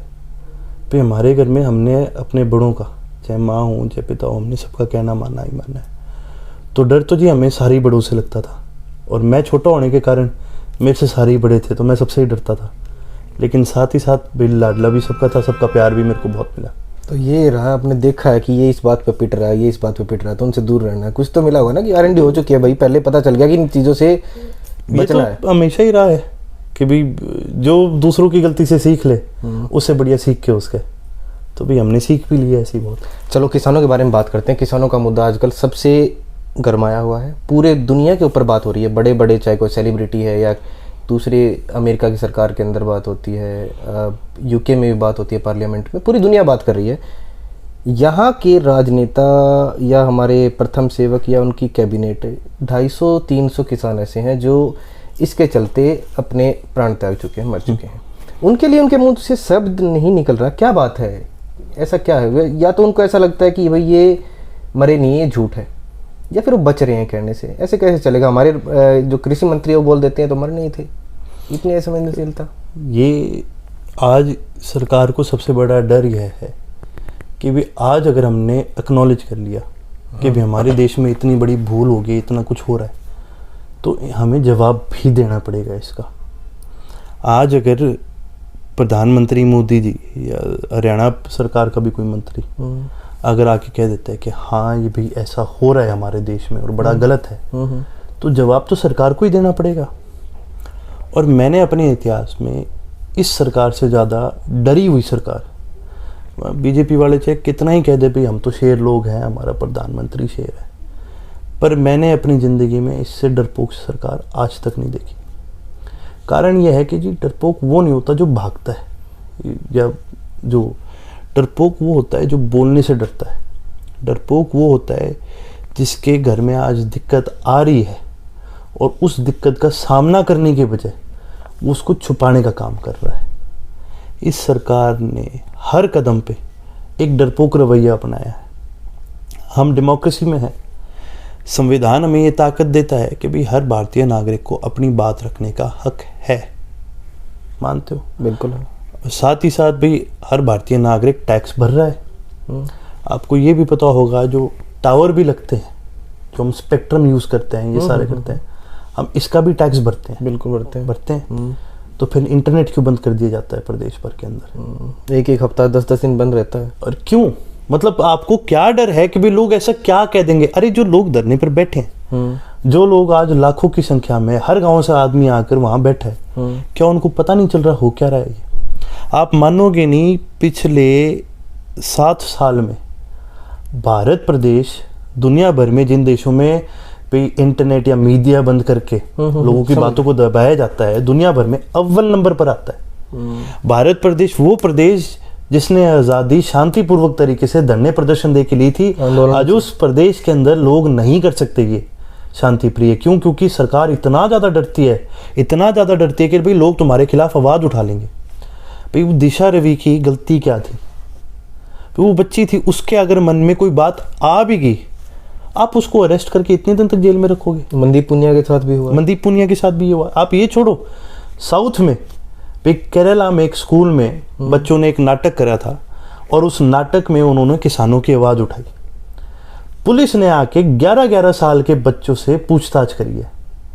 अरे कितनी शर्म की बात है ये आपके लिए कि आप 11 साल के बच्चों को पुलिस वाले आके पकड़ रहे हैं। भैया आपने पूरी उम्र के लिए उन बच्चों के अंदर क्या डर बिठा रखा है? जहां पर कोई मीडिया वाला अगर सरकार के खिलाफ बोल दे तो उनको अरेस्ट कर दिया जाता है। कोई आम नागरिक अगर अपनी आवाज़ उठाए तो उस पे पर्चे दर्ज कर दिए जाते हैं। मतलब आप इतना ज़्यादा डर रहे हो, आज इतना ज़्यादा आपके मन में ये डर बैठ गया कि भाई लोग हमारे खिलाफ बोलने लग गए तो क्या करो, इसका सामना तो हम कर नहीं सकते, तो इसकी आवाज़ दबाने का तर्क वितर्क तो है नहीं। तर्क वितर्क तो है नहीं, तो भाई आवाज़ दबा दो लोगों की, भाई किसी को पता ही नहीं चलने दो। जहाँ पर क्या कहते हैं, जब इंटरनेशनल मीडिया बोलने लगी चीज़ों में तो लोग, भारत की सरकार कहने लगी भी ये तो हमारा इंटरनल मैटर है। आपको पता है यूनाइटेड नेशन बना किस लिए था? ताकि देश के अंदर, जब किसी देश के अंदर ऐसे माड़े काम होने लग जाए, क्योंकि उस समय इंटरनल मैटर तो यूँ था, जब भी जर्मनी के अंदर जब हिटलर ताकत में आया था तो, और जब उसने भी जो लोगों का इतना वो करा था, उनको तंग करा था, इतने लोग मारे थे, 6 मिलियन बता रहे हैं। हाँ 6 मिलियन 60 लाख लोग उसने मारे, तो था तो उस देश का भी इंटरनल मैटर। तो भाई, और उस समय सारी दुनिया चुप रही और सबको विश्व युद्ध का सामना करना पड़ा। तो है तो ये भी आज भारत का इंटरनल मैटर, लेकिन इसका मतलब ये थोड़ी है कि आप चुप बैठे रहोगे। आपने कभी देखा होगा, एक समय था जब टीवी पे ना एक ऐड आया करती थी कि भी अगर आपके पड़ोसी घर में हिंसा हो रही है तो आप चुप ना रहिए, आप बताइए, क्योंकि क्या पता जो उस घर के अंदर बैठा हो वो आज इतना उसको डरा धमका के रखा हो कि भी वो अपनी बात आगे ना रख पाए। डोमेस्टिक वायलेंस पे सरकार ने एक बहुत बड़ा कैंपेन करा था। तो ये और क्या है भाई, साथ वाले देश हमारे पड़ोसी हैं और आज हमारे देश के अंदर हिंसा हो रही है, गलत हो रहा है, तो क्या साथ खड़ा अगर चुप बैठे तो वो क्या गलत नहीं है? और सही को सही और गलत को गलत तो कहना वैसे कहना ही पड़ेगा। ये तो आप पहला मौलिक अधिकार में आ गए भाई, जो आपकी अभिव्यक्ति है, आप गलत को गलत कह दोगे तो उसमें गलती क्या है? उसमें गलती क्या है? और अगर आप अपनी मन की बात रख रहे हो तो उसमें गलत क्या है? लेकिन ये सरकार इतना डरती है, इतना ज़्यादा डरती है कि भाई ये एक्नॉलेज करने की बजाय, भाई ये मानने की बजाय कि भाई हाँ हमसे गलती हुई है या फिर हाँ कुछ गलत हो रहा है, वो उस बात को दबाने की कोशिश करती है। एक कहावत है कि भी सबसे बड़ा पापी वो नहीं होता जो पाप करता है, सबसे बड़ा पापी वो होता है जो अपनी आंखों के सामने पाप देख रहा है और वो कुछ नहीं कहता। तो भारत सरकार तो कह रही है कि भी हम पाप करेंगे और बाकी देशों को कह रही है भाई काम करो, तुम भी बैठ के देख लो, तुम बोलो मत बीच में। ये हमारा भारत नहीं है। इस भारत के लिए मेरे प्रधानमंत्री तो नहीं लड़ा थे, इस भारत के लिए महात्मा गांधी नहीं लड़े थे, इस भारत के लिए शहीद भगत सिंह ने अपनी जान नहीं दी थी। उन्होंने एक ऐसे भारत के लिए दी थी जिस भारत के अंदर लोगों को अपनी बात रखने का मौका था। अंग्रेजों का भी जब भारत पे राज था तब भी लोगों को धरना प्रदर्शन करने का हक होया करता था, और जब उस अंग्रेजों ने दबाने का काम करा लोगों को तो अंग्रेजों को भी इस देश को छोड़ के जाना पड़ा। आप किसी को कितना दबा लोगे? साल दबा लोगे, 2 साल दबा लोगे, 5 साल दबा लोगे? लोगों के सामने सच्चाई आनी है और एक दिन ऐसा आएगा ही आएगा जब लोग कहेंगे ना भाई तेरी बस होली, बहुत होली, अब मैं और नहीं सहन करूँगा। एक लिमिट तो आती है, एक लिमिट हर चीज़ की आती है। तो आज जितना कुछ भी ये भारत में हो रहा है ये साफ दर्शाता है कि आज सरकार डरती है और सबसे ज़्यादा डरती है अपनी ही गलतियों का सामना करने से। 7 साल के करीब हो चुके हैं हमारे प्रधानमंत्री की एक भी प्रेस कॉन्फ्रेंस नहीं हुई है, लेकिन मन की बात हो गई या दूसरी ये चीज़ें बहुत होती हैं। तो इस चीज़ को कैसे देखते हैं कि प्रेस कॉन्फ्रेंस तो ऑब्वियस ही बात है, देश का जब मुखिया है तो देश के सवालों के जवाब तो देगा, ये तो उसका जिम्मेवारी बनती है ना। इतने ज़्यादा अधिकार दिए हैं कि दूसरे देशों, जिन देशों में उनकी एंट्री तक बैन थी, आज इस देश के प्रधानमंत्री होने के नाते रेड कारपेट बिछता है। तो इस देश ने इतना कुछ दिया है, तो क्या वो एक प्रेस कॉन्फ्रेंस या फिर कुछ सवालों के जवाब नहीं दे सकते? छोटे छोटे, बहुत बड़े भी नहीं है। आप यूँ देखो, ये भी चीज़ वही सेम चीज़ दर्शाता है। इस सवाल का जवाब तो वो देगा ना जिसमें वो क्षमता हो जवाब देने की। भाई कल को तो कोई सीधा कह देगा भाई कि गुलाम नबी जी आज़ाद जी जब रिटायर हुए थे राज्यसभा से, आपके आंसू नहीं बंद हुए, लेकिन जब आपके ही देश में 250 किसानों ने अपनी जान दे दी सड़कों पर, तब आपका एक आंसू नहीं भाई, इस पर क्या जवाब दोगे? चलो और छोड़ो, एक दूसरा आपको उदाहरण देता हूँ। प्रधानमंत्री जी मन की बात करते हैं, हफ्ते में एक दिन तो पक्का ही पक्का हमारा घंटा खराब करते ही करते हैं। एक बार भी मन की बात पर आके उन्होंने ये क्यों नहीं बताया कि भाई ये कानून अच्छे क्यों हैं। भाई आप आज के दिन आपने कई किसानों से बात करी होगी, आप उनसे पूछ लो कि ये किसान के लिए भाई ये कानून माड़े क्यों हैं, सबके पास जवाब मिलेगा, सबके पास जवाब मिलेगा और विस्तार में आपको बताएंगे भाई पहला कानून इसलिए गलत है, दूसरा कानून इसलिए गलत है, भरे बैठे हैं लोग इसलिए गलत है। मतलब पागल नहीं है लोग। आज के दिन हर किसान के बेटे के पास फ़ोन है, हर किसान के पास फ़ोन है, ऑनलाइन जाके वो सब कुछ पढ़ सकता है, उसको सब पता है। ठीक है, जो ये सरकार बार बार कहती है ना इनको गुमराह करा जा रहा है, हम पागल बैठे हैं जो हमें गुमराह करा जा रहा है। क्यों? हमारे के बालक पढ़े लिखे नहीं है, किसान के पढ़े लिखे नहीं है, ये सरकार ही पढ़ी लिखी है, हमें तो पता ही नहीं कुछ। ये सरकार जब कहती है ऐसी सारी चीज़ें, ये साफ दर्शाता है कि भाई इनकी कितनी छोटी सोच है। इनके मंत्रियों से जाके आप कभी पूछ लो कि ये कानून अच्छे क्यों हैं, आपको नहीं बताएंगे। आप ऐसा करो कमेटी भेज दो हमारे पास एक बना के 4 आदमियों की। अच्छा 4 आदमियों को ज्ञान है लेकिन 4 लाख लोगों को नहीं है, तो फिर वो 4 आदमी क्या हमें सिखा देंगे। सरकार मोदी जी इतनी बार आए कि किसान के भले के लिए हम करना चाहते हैं, मैं किसान का फ़ायदा करना चाहता हूँ, तो बता तो दो कैसे। कोई ये थोड़ी बोल रहा है कि भाई आगे फांसी चढ़ जाओ। एक सवाल पूछा है और एक नहीं, मैं कहता हूँ हज़ारों, ये जो 4-5 लाख जो किसान बैठे हैं धरने पर, सभी ने ये सवाल पूछा है कि प्रधानमंत्री जी, मंत्री जी बता तो दो कैसे। अरे कौन कह रहा है कि आप भरी जनता में जाके ये चीज़ बोलो, आप टीवी पे आकर बोल दो। मन की बात हम तो 1 हफ्ता लेते ही हो ना हमारा, तो एक बार टीवी पे आके 1 घंटा विस्तार से हमें ये समझाओ शुरू से लेके आखिर तक कि भाई इन कानूनों से आम किसान को फ़ायदा कैसे मिलेगा, आम जनता को कैसे फ़ायदा मिलेगा, मजदूर को कैसे फ़ायदा मिलेगा, आड़तियों को कैसे फ़ायदा मिलेगा। ठीक है। दूसरी चीज़, प्रधानमंत्री जी एक साफ चीज़ जो ये दर्शाती है कि भी किस तरह से भी इनकी जो झूठ है ये साफ पकड़ी जाती है। दिन रात वादा करेंगे भी एमएसपी था, है, रहेगा, एमएसपी था, है, रहेगा। 300 है आपके पास एमपी, उसमें एक रेजोल्यूशन पास करने में या उसमें एक बिल पास करने में आपका कितना जोर लग रहा है। भाई ये भी तो 3 कानून आपने पास कर दिए ना, कोई जोर लगा नहीं ना। तो एक बिल और अगर उस समय में ही पास कर देते कि भाई एमएसपी के ऊपर गारंटी का एक बिल डाल दो कि भाई जो भी एमएसपी से नीचे खरीदेगा भाई वो लायबल है, उसके ऊपर कार्रवाई की जाएगी, उसको जेल भी हो सकती है। लेकिन अर्जुन ये बात आप भी समझते होंगे, हमारे देश में 6 से 8% क्रॉप है जिसके ऊपर एमएसपी दिया जाता है 100% में से। अब उस 6 से 8% देने में ही इनके रोने पड़ रहे हैं कि ये दे नहीं पाते, कहीं बातें कुछ होती हैं, रेट कुछ मिलता है, कहीं पे कैप लगा दी जाती है कि अभी 8 क्विंटल से ज़्यादा नहीं लेके आ सकते, फिर वापस उठा के लेके चलता है वो। तो 100% वो सरकार देगी कैसे? भाई कौन कह रहे कि सरकार दे? भाई सरकार ने प्रावधान तो ये रखे हैं, अभी जो 4-5% क्रॉप पे एमएसपी है वही ज़्यादातर मंडियों में जाती है, बाकी तो सीधी मंडी पे बिकती है, सीधी मंडी जाती है, वो प्राइवेट लोग भी खरीदते हैं। करेक्ट। तो कौन कह रहे हैं सरकार को भी तुम एमएसपी दो? तुम ये रेगुलेशन बनाओ ना कि भाई कोई भी खरीदने वाला उसको मिनिमम एमएसपी पे खरीदनी पड़ेगी। भैया आज कोई भी चीज हमारे देश में बिकती है या उसकी खरीद होती है, कोई भी ट्रेड होता है, जैसे लगभग प्रोडक्ट के ऊपर एमआरपी लिखा होता है, तो मिनिमम उसकी वो लिख दीजिए कि एक मिनिमम रिटेल प्राइस और एक मैक्सिमम रिटेल प्राइस है, हर प्रोडक्ट के ऊपर होता है। हर कॉमोडिटी को, हर एसेंशियल कॉमोडिटी को सरकार रेगुलेट करती है। तो भाई खेती को क्यों नहीं रेगुलेट कर रही, मेरे को ये समझ में नहीं आ रहा। लोग कह देते हैं कि भाई नहीं सरकार ने तो फ्री मार्केट बनाई है, फ्री मार्केट बनाई है। उनसे पूछो फ्री मार्केट का आपको मतलब पता है कि होता क्या है? मैं आपको एक उदाहरण देता हूँ। भारत देश के आप नागरिक हो, भारत देश का मैं नागरिक हूँ।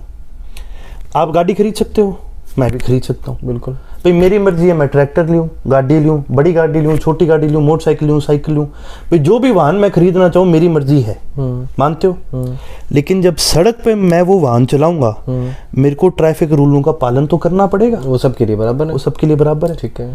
फ्री मार्केट ये कहता है भाई, फ्री मार्केट जो ये कानून बनाए, अब आप यूं सोचो कि भी आपने वाहन तो खरीद लिया लेकिन सड़क पे जाओगे तो कोई ट्रैफिक रूल नहीं है, और जहाँ पर भी ट्रैफिक रूल का पालन नहीं होता वहाँ एक्सीडेंट भी होते हैं, वहाँ जाम भी लगते हैं, वहाँ खराबी भी आती है, सड़कें भी खराब होती है। तो ये कानून है। इन्होंने सड़कें बना दी, इन्होंने लोगों को कह दिया गाड़ी खरीद लो, लेकिन इन्होंने कोई कानून बनाए नहीं कि भी कैसे, कहाँ और क्यों। इन 3 कानूनों में सबसे खतरनाक कौन सा लगता है आपको और क्यों? सबसे खतरनाक तीनों ही बराबरी के खतरनाक है, क्योंकि तीनों ऐसी ऐसी चीज़ों को वो करते हैं, कवर करते हैं भाई, और तीनों के अंदर ऐसे लूप होल है कि भी किसी एक को दूसरे से कम माड़ा कहा जाए तो वो बड़ा ही गलत है। एक स्टोरेज वाले के ऊपर खास बात करना, 1955 वाला जो बना था स्टोरेज वाला, आप सबसे बड़ी चीज़ ये देखो ना कि भंडारण करता कौन है भाई? जो किसान है। औषध हरियाणा के अंदर जो आम किसान है, औषध उसके पास 5 से 7 एकड़ से ज़्यादा ज़मीन नहीं है। नहीं, 5-7 एकड़ नहीं रही अर्जुन, औसत 2 से 4 एकड़ के अंदर रहती है। अब सारी जगह का ले लो, क्यों जिन इलाकों में बंजारा ज़्यादा है, जो डेजर्ट वाले इलाके ज़्यादा हैं, उधर ज़्यादा भी है लोगों के पास। बिल्कुल। हम उपजाऊ एरिया को लें तो औषध 1 या 2 एकड़ रहेगी। अगर आप जींद जाटलैंड का जो बात करो तो औषध 2 किले के आसपास रहेगी।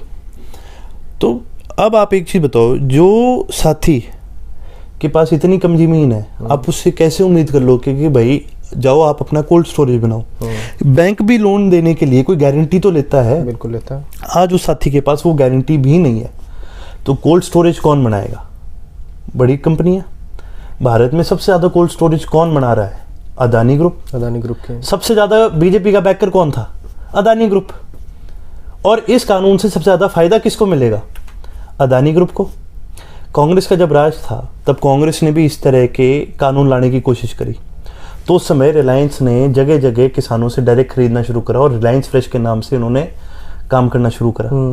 तो उस समय भी किसानों ने इसका विरोध करा था, जनता ने भी विरोध करा था, लेकिन उस समय कांग्रेस की गवर्नमेंट नहीं थी, यूपी की गवर्नमेंट थी। तो जो रीजनल पार्टीज है उन्होंने भी कह दिया कि भाई अगर आप ये कानून पास करोगे तो हम भी छोड़ देंगे आपको, हम यूपीए को छोड़ देंगे। सरकार खतरे में आ गई और ये कानून कभी पास हो ही नहीं। अब ये कानून क्योंकि बीजेपी के पास पूर्ण बहुमत है, तो ये सेम कानून लेके आ रही है और वही 2 सेम बैकर हैं। हम रिलायंस आज खुल के आके कहते भी हम ये कानून नहीं लेके आ रहे, हम आपकी बात मान गए। लेकिन भाई फिर बार बार ऐसा क्यों हो रहा है कि मतलब जगह जगह जहाँ पर प्राइवेटाइजेशन हो रही है केवल अदानी और अंबानी को ही फायदा मिल रहा है? डिफेंस के प्राइवेट 2 ही नाम क्यों आते हैं? फिर डिफेंस जब प्राइवेटाइज हुआ तो भाई किसके पास सबसे बड़े कॉन्ट्रैक्ट गए? जब बिजली पानी प्राइवेटाइज की बात आई तो भाई सबसे बड़े कॉन्ट्रैक्ट किसके पास गए? जब रेल की प्राइवेटाइजेशन की बात आई तो भाई सारे कॉन्ट्रैक्ट किसके पास गए? जब हाईवे पे जो टोल लगते, जब बड़े टेंडर आने लग गए, ठीक है, जब प्रधानमंत्री जी ने भी बड़े जो हाईवे प्रोजेक्ट हैं वो ट्रांसपोर्ट डिपार्टमेंट से उठा के गडकरी जी से लेके उन्होंने नीति आयोग में डाल दिया, तो बड़े सारे टेंडर किसके पास गए? मतलब यही 2 कंपनियां बार बार आ रही हैं, यही 2 कंपनियां हैं जिन्होंने पहले भी जोर लगाया था भाई फार्मिंग को प्राइवेटाइज करो।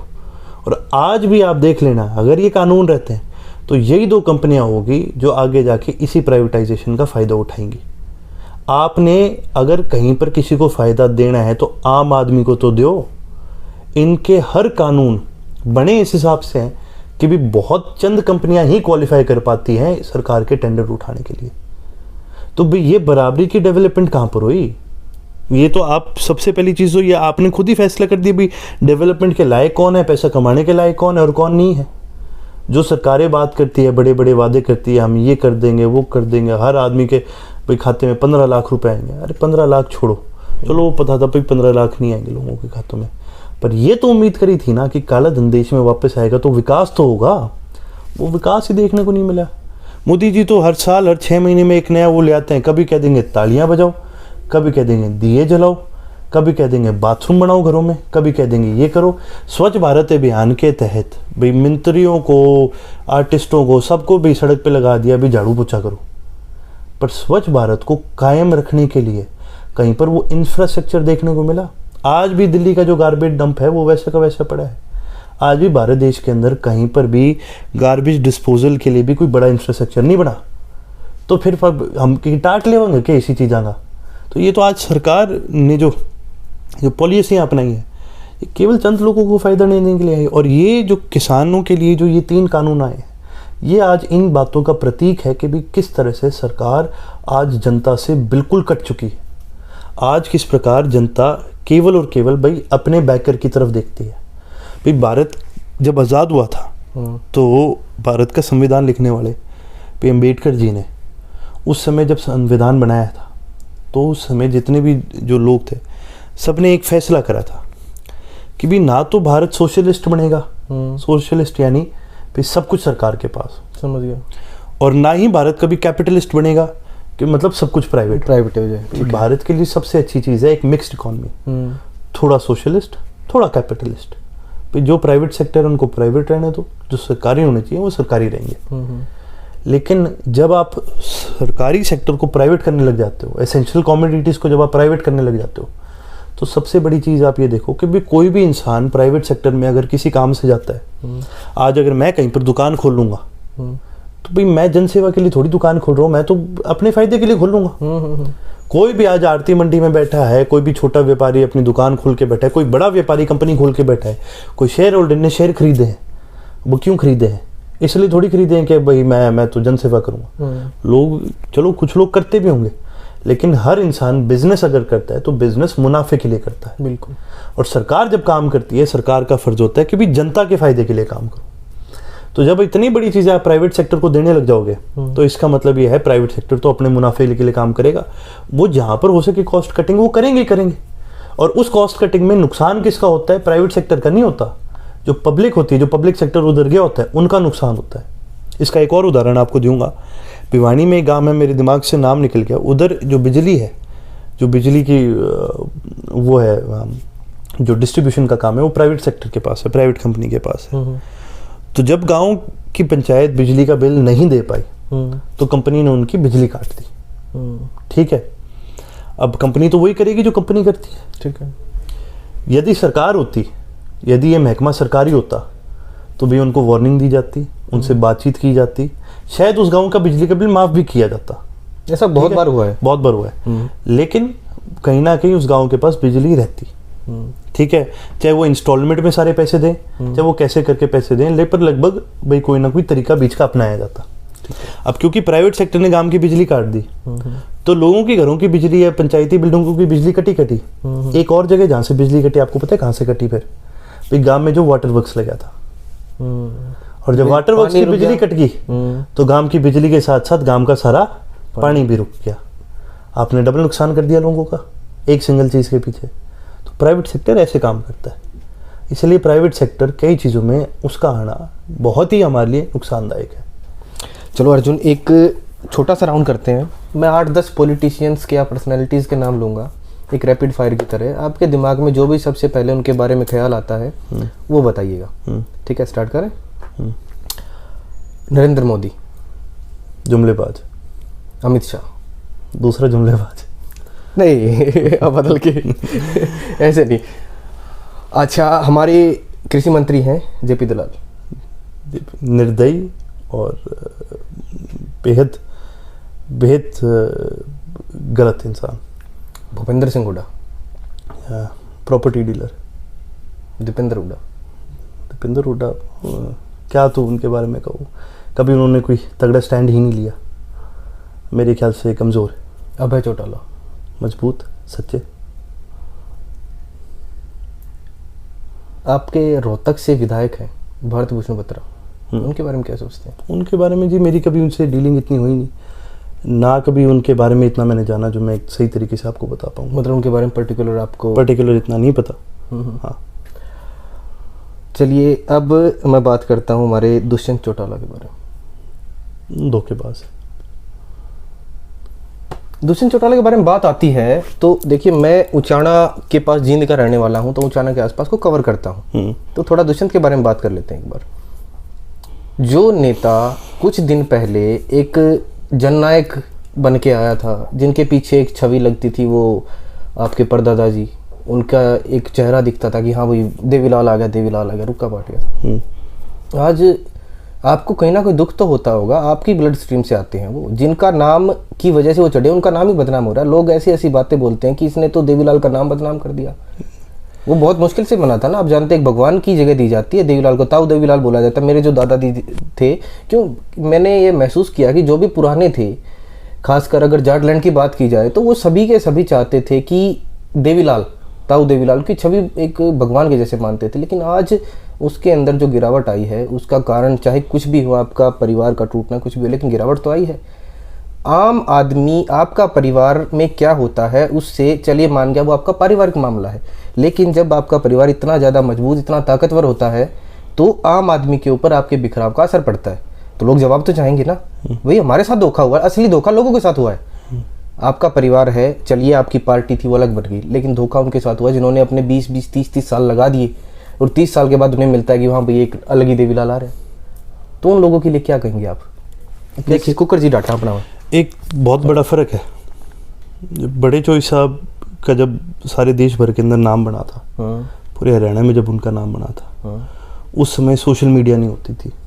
उस समय तो अखबार भी इतना प्रेवलेंट नहीं होता था। जगह जगह भाई ये नहीं, पहले तो अब सुबह का अखबार नहीं आ रहा था, इवनिंग पेपर नहीं आ रहा था, उस समय इतना नहीं था। अच्छा, अखबार भी बड़े चंद लोग पढ़ा करते थे, क्योंकि चंद लोग इतने पढ़े लिखे हुए करते थे। बिल्कुल। और वही आगे भाई कोई उनसे पूछता था तो उसको बात उनको बात बताया करते थे। तो जब बड़े चोई साहब ने जब राजनीति शुरू करी, मैं आपको एक बड़ा पुराना किस्सा बता रहा हूँ, मेरे बुजुर्गों ने मेरे को बताया था कि चौटाला गांव में उस समय सर छोटू राम आए थे। और गांव के जितने भी बड़े ज़मींदार हैं, जो गांव की मेन जो गुआड़ है, चौपाल है, भाई वहाँ पर सब उनको मिलने के लिए गए। ठीक है। पर मेरे परदादा ने क्या करा, भाई जितने मुजारे हैं उन सबको लेकर वो गांव के बाहर वाली साइड, जहाँ से गांव की एंट्री होती है, एक पुली थी, भाई वहाँ पर खड़े हो गए सारे मुजारों को लेकर। और जब सर छोटू राम जी जाने लगे तो उन्होंने सर छोटू राम के नाम के नारे लगाए। और भाई जब वहाँ पहुँचे, क्या कहते हैं, सर छोटू राम जी अंदर, तो भाई वो सारे जमींदारों से मिल लिए। भाई उन्होंने पूछा हाल चाल लोगों का, ये वो, तो उसने कहा जी बढ़िया है बढ़िया है।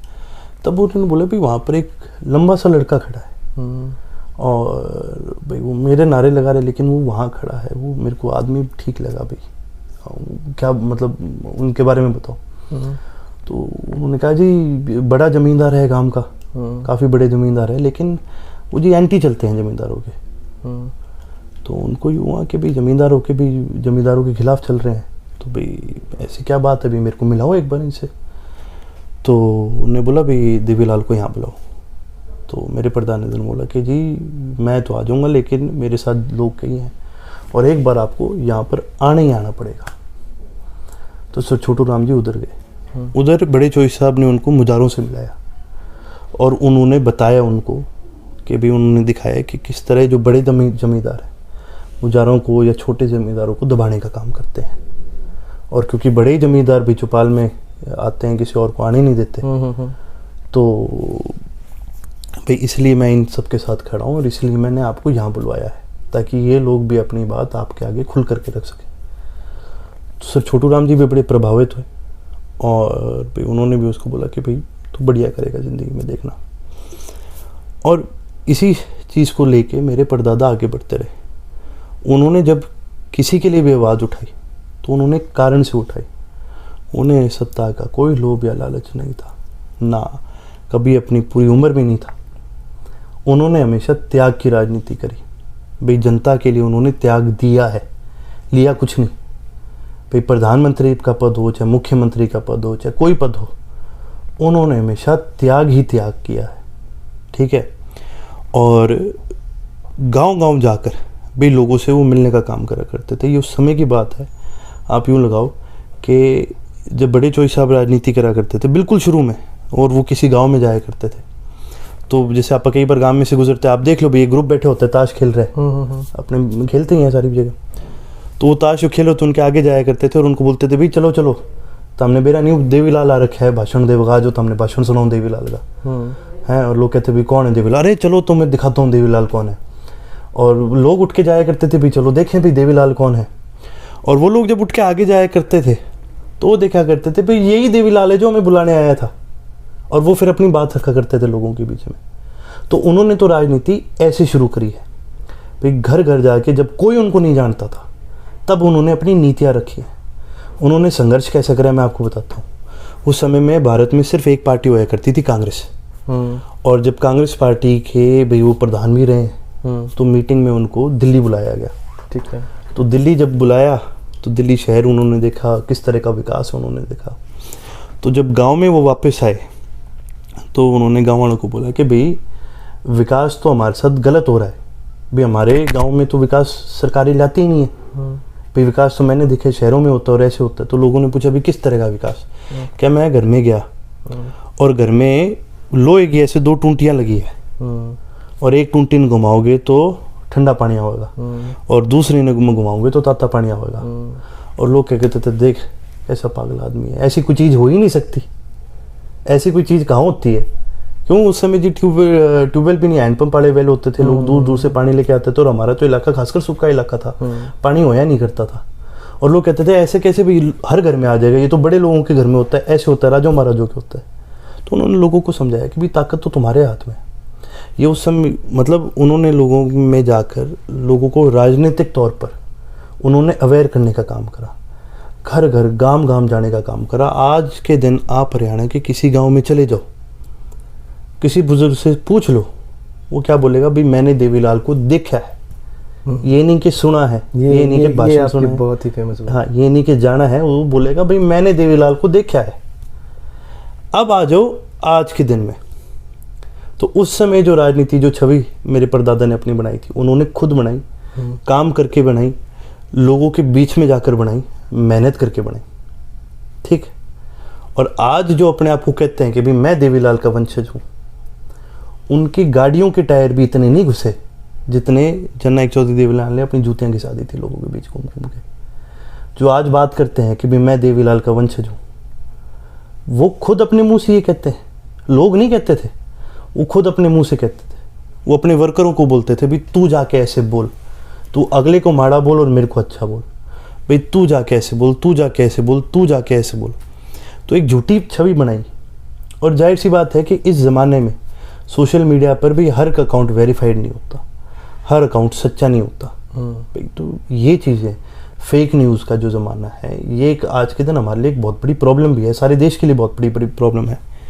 तो भी इन्होंने इस चीज़ का फ़ायदा उठाया और एक प्रोपेगेंडा बनाया कि भाई हर पार्टी वर्कर को बोला भाई ऐसे ऐसे तुम कहना और ऐसे कहना और वैसे कहना।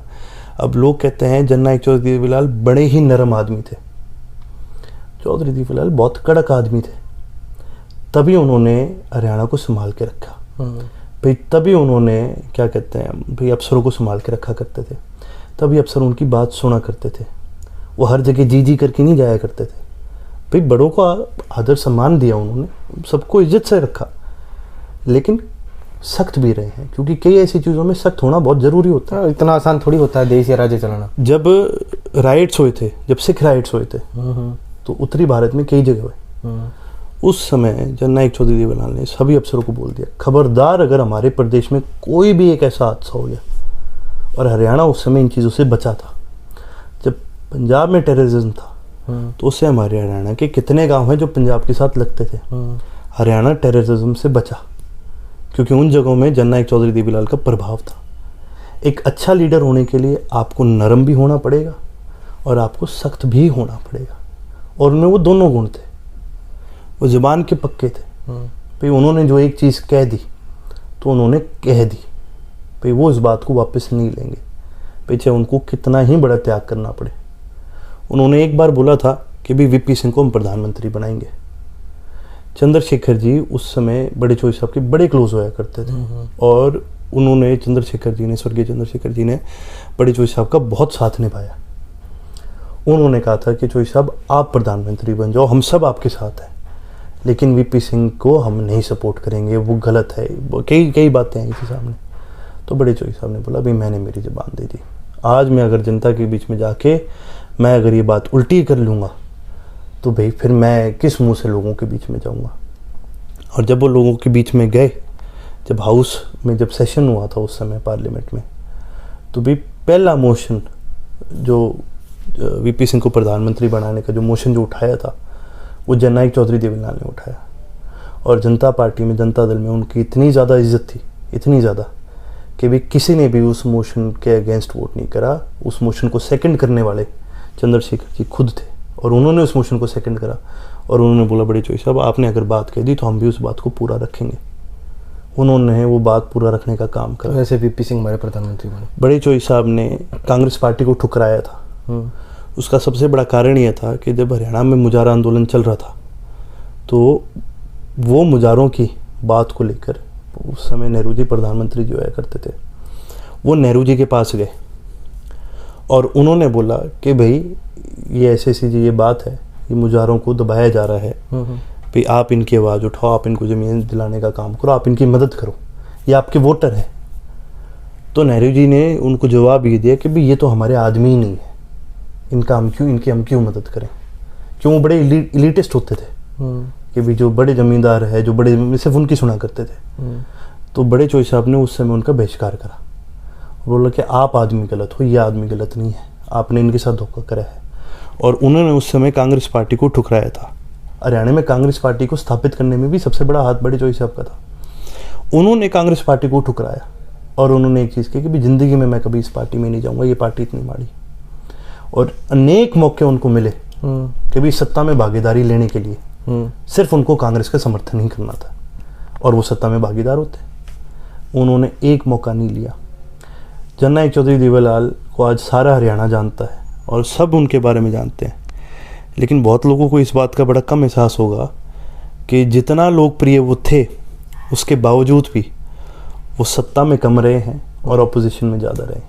उन्होंने हमेशा ऑपोजिशन की राजनीति करी, उन्होंने हमेशा जो जिन लोगों को दबाया गया हमेशा उनके लिए काम करने का काम किया, उनको उठाने का काम करा है। आखिर सवाल पूछता हूँ आपसे कि अब इस आज के दिन से आगे की क्या स्ट्रेटजी है? अभी पंचायत इलेक्शन आएंगे, उसके बाद 24 आना है, तो क्या स्ट्रेटजी लेके चल रहे हो पूरी एज ए पार्टी के रूप में? क्या है हमारी जो स्ट्रैटेजी हमारी पहले भी रही है, हम वही स्ट्रैटेजी रखेंगे भाई। हम जनता के बीच खुद जाने का काम करेंगे। हम नहीं चाहते कि कोई फेसबुक से हम कोई झूठा प्रचार करेंगे, ना कुछ भी। जो सत्य है वो हम लोगों के बीच में जाके रखने का काम करेंगे। और जब आप लोगों के बीच में रहकर उनके साथ मेहनत करते हो तो लोगों को भी इस चीज़ का पता चलता है। अब आपको इसका उदाहरण देता हूँ। आपने दुष्यंत की बात करी, इन्होंने झूठे जुमले वादे बहुत करे। इन्होंने कस्में खाई हम बीजेपी के साथ नहीं जाएंगे, इन्होंने कस्में खाई भी हम तो बड़े चोई साहब के दिए हुए राह पर ही चलते हैं। और इन तो कितनी तुलना खुद की कर दी भाई, बड़े चोई साहब का वंश तो मैं ही हूँ। अब आपको एक उदाहरण देता हूँ। बड़े चोई साहब ने जब पहली बार जब हरियाणा में सरकार बनी तो लोगों ने कहा कि भाई तो खुद मुख्यमंत्री बनना चाहते हैं। उन्होंने मुख्यमंत्री पर ठुकरा दिया। जब देश के अंदर सरकार बनी उन्होंने प्रधानमंत्री पर ठुकरा दिया। आपको पता है दोनों समय उन्होंने कौन सा पद लिया था मंत्री का? कृषि मंत्रालय, कि भी मैंने किसानों को वादा किया है तुम्हारे लिए काम करूंगा। कृषि मंत्रालय उन्होंने रखा। आज जेजेपी सत्ता में जब आई तो बहुत बड़ा वोट बैंक इनके कौन थे? किसान थे, सारा ही था। और उन्होंने वादे किसको करे सबसे ज़्यादा? किसानों को। मंत्रालय कौन सा रखा? दारू के ठेके, एक्साइज, पीडब्ल्यूडी। जब सारा देश कोरोना में दबा पड़ा था और किसान की फसल मंडी में नहीं बिक रही थी, एक बार भी आवाज़ उठाई कि भाई फसल टाइम से बिकनी चाहिए, तब तो टीवी पे आके ठेके खोल दो, ठेके खोल दो, ठेके खोल दो, ठेके खोल दो। क्यों? ये वादे करे थे आपके परदादा ने जनता के बीच में, और ये बातें लेके आप लोगों को हो गया आप उनके असली वंश नहीं। उनके बल्कि शुरुआत में उनका जब आए थे तो जो आपका मेमोरेंडम होता है जिसमें बताया जाता है कि क्या क्या करेंगे, उनमें ये था कि मैं ठेके बंद करवा दूंगा अगर गांव के लोग कहेंगे तो। चंद्रोताई को वापस वादे करे थे कि बहुत सारी बात और यहाँ तो कोरोना में भी इनको बंद होने पे इतनी तकलीफ। गली में कुत्ता बाहर नहीं था तो ठेके खोलने की जल्दी चल रही थी कि ठेके खोल दो सबसे पहले। हाँ, और दूसरी चीज सबसे ज्यादा घपले भी अगर हुए हैं हरियाणा में, एक्साइज में हुए हैं। बिहार में भी जिन लोगों की नकली दारू बनने से मौत हुई है वो दारू कहाँ तक ट्रेस हुई है? हरियाणा में। और वो ट्रेस कहाँ तक हुई है कि लॉकडाउन के समय में गोदामों से लोगों ने दारू निकाल के बेची। ये अपने आप को कहेंगे जननायक चौधरी देवीलाल के वंशज, जो जुबान के पक्के नहीं है, जो लालच में इतना आज के दिन डूब चुके हैं कि उनको यही नहीं पता कि भी किस चीज़ के लिए जननायक चौधरी देवीलाल खड़े होते थे। तो कोई भी, मैं आपको एक चीज़ बताऊँ, चाहे मैं भी अगर आज कह दूँ कि भी बड़े चोई साहब का मैं वंशज हूँ, तो मैं भी झूठा हूँ। उनका वंशज कोई नहीं बन सकता। उनका तो असली जो वंश है वो इस देश का किसान है। बड़े चोई साहब किसानों के लिए जिए हैं, किसानों के लिए मरे थे। उन्होंने अपनी पूरी उम्र पे जनता के लिए दे दी थी। भाई घर में क्या हो रहा होता था उनको इस बात से फ़र्क नहीं पड़ता था। घर, मेरे पूरे परिवार को संभाला मेरे दादाजी ने। हमारे परिवार की सारी खेती मेरे दादाजी देखा करते थे। अपने तीनों छोटे भाइयों को पढ़ाने का काम मेरे दादाजी ने करा। हम सबको, हमारे परिवार को संभाला चौधरी ओम प्रकाश चौटाला ने, क्योंकि जननायक चौधरी देवीलाल ने अपना पूरी जिंदगी जनता को समर्पित कर दी थी। मतलब वो घर कम रुकते थे ऐसे ही? वो हमेशा जनता के बीच में रहे हैं, इसमें कोई शक नहीं है। तभी आप एक चीज़ देखो, आज के दिन गाड़ी घोड़े, उस समय तो गाड़ी घोड़े भी नहीं हुआ करते थे। पैदल उनके बारे में तो मशहूर था कि वो तो पैदल चल पड़े तो चल ही पड़े। कोई गांव आप उठा के देख लो जहाँ को यूं ना कह पाए कि भाई ना मेरे गांव में तो पक्का आए थे। तो अगर हर गांव में इंसान गए हैं, और उस समय में जब 7,000 से ज्यादा गाँव हमारे, उस समय में जब गाड़ियाँ नहीं हुआ करते थे, साधन नहीं हुआ करते थे, तब भी वो हर गाँव में पहुँचे हैं। तो भी कुछ तो उनमें भी बात है। तो कोई भी अगर आपको ये कहे तो वो बात नहीं है। बड़े चौधरी साहब का असली वंश तो इस देश का किसान है अभी, और जो किसानों के लिए सही काम करेगा, भाई मेरा मानना है जो किसानों के लिए दिन रात मेहनत करेगा वही उनका असली वंशज है। बाकी फैसला किसी के हाथ में नहीं है, जनता के हाथ में फैसला है। जनता जिसको रखेगी वो सबसे ऊपर है, और जनता जिसको ठुकराएगी वो सबसे आज के दिन नीचे है। 2019 की हमारे हरियाणा की सबसे बड़ी घटना जब इनेलो पार्टी टूटती है, और इनेलो पार्टी टूटने का एक साफ सागर सीधे शब्दों में बात करूं तो सारा शोर झगड़ा जो लगाइए ये विरासत का था, जो विरासत मिली थी चौधरी देवीलाल से या ताऊ देवीलाल से। अब उसके बाद आपने देखा कि नई पार्टी, नए कंटेंडर आते हैं, लोग भरोसा भी करते हैं, उसका रिजल्ट लोग देख भी रहे हैं। इनका जैसे अर्जुन का साफ साफ कहना है कि उनका वंश कौन होगा, तो इनकी बात बिल्कुल खरी है। उनका वंश ये नहीं होगा कि आप किस ब्लड स्ट्रीम से आते हैं। जो उनके सिद्धांतों को फॉलो करता है, जो उनकी विचारधारा को मानता है, वो उनका असली वंशज कहलाया जाना चाहिए।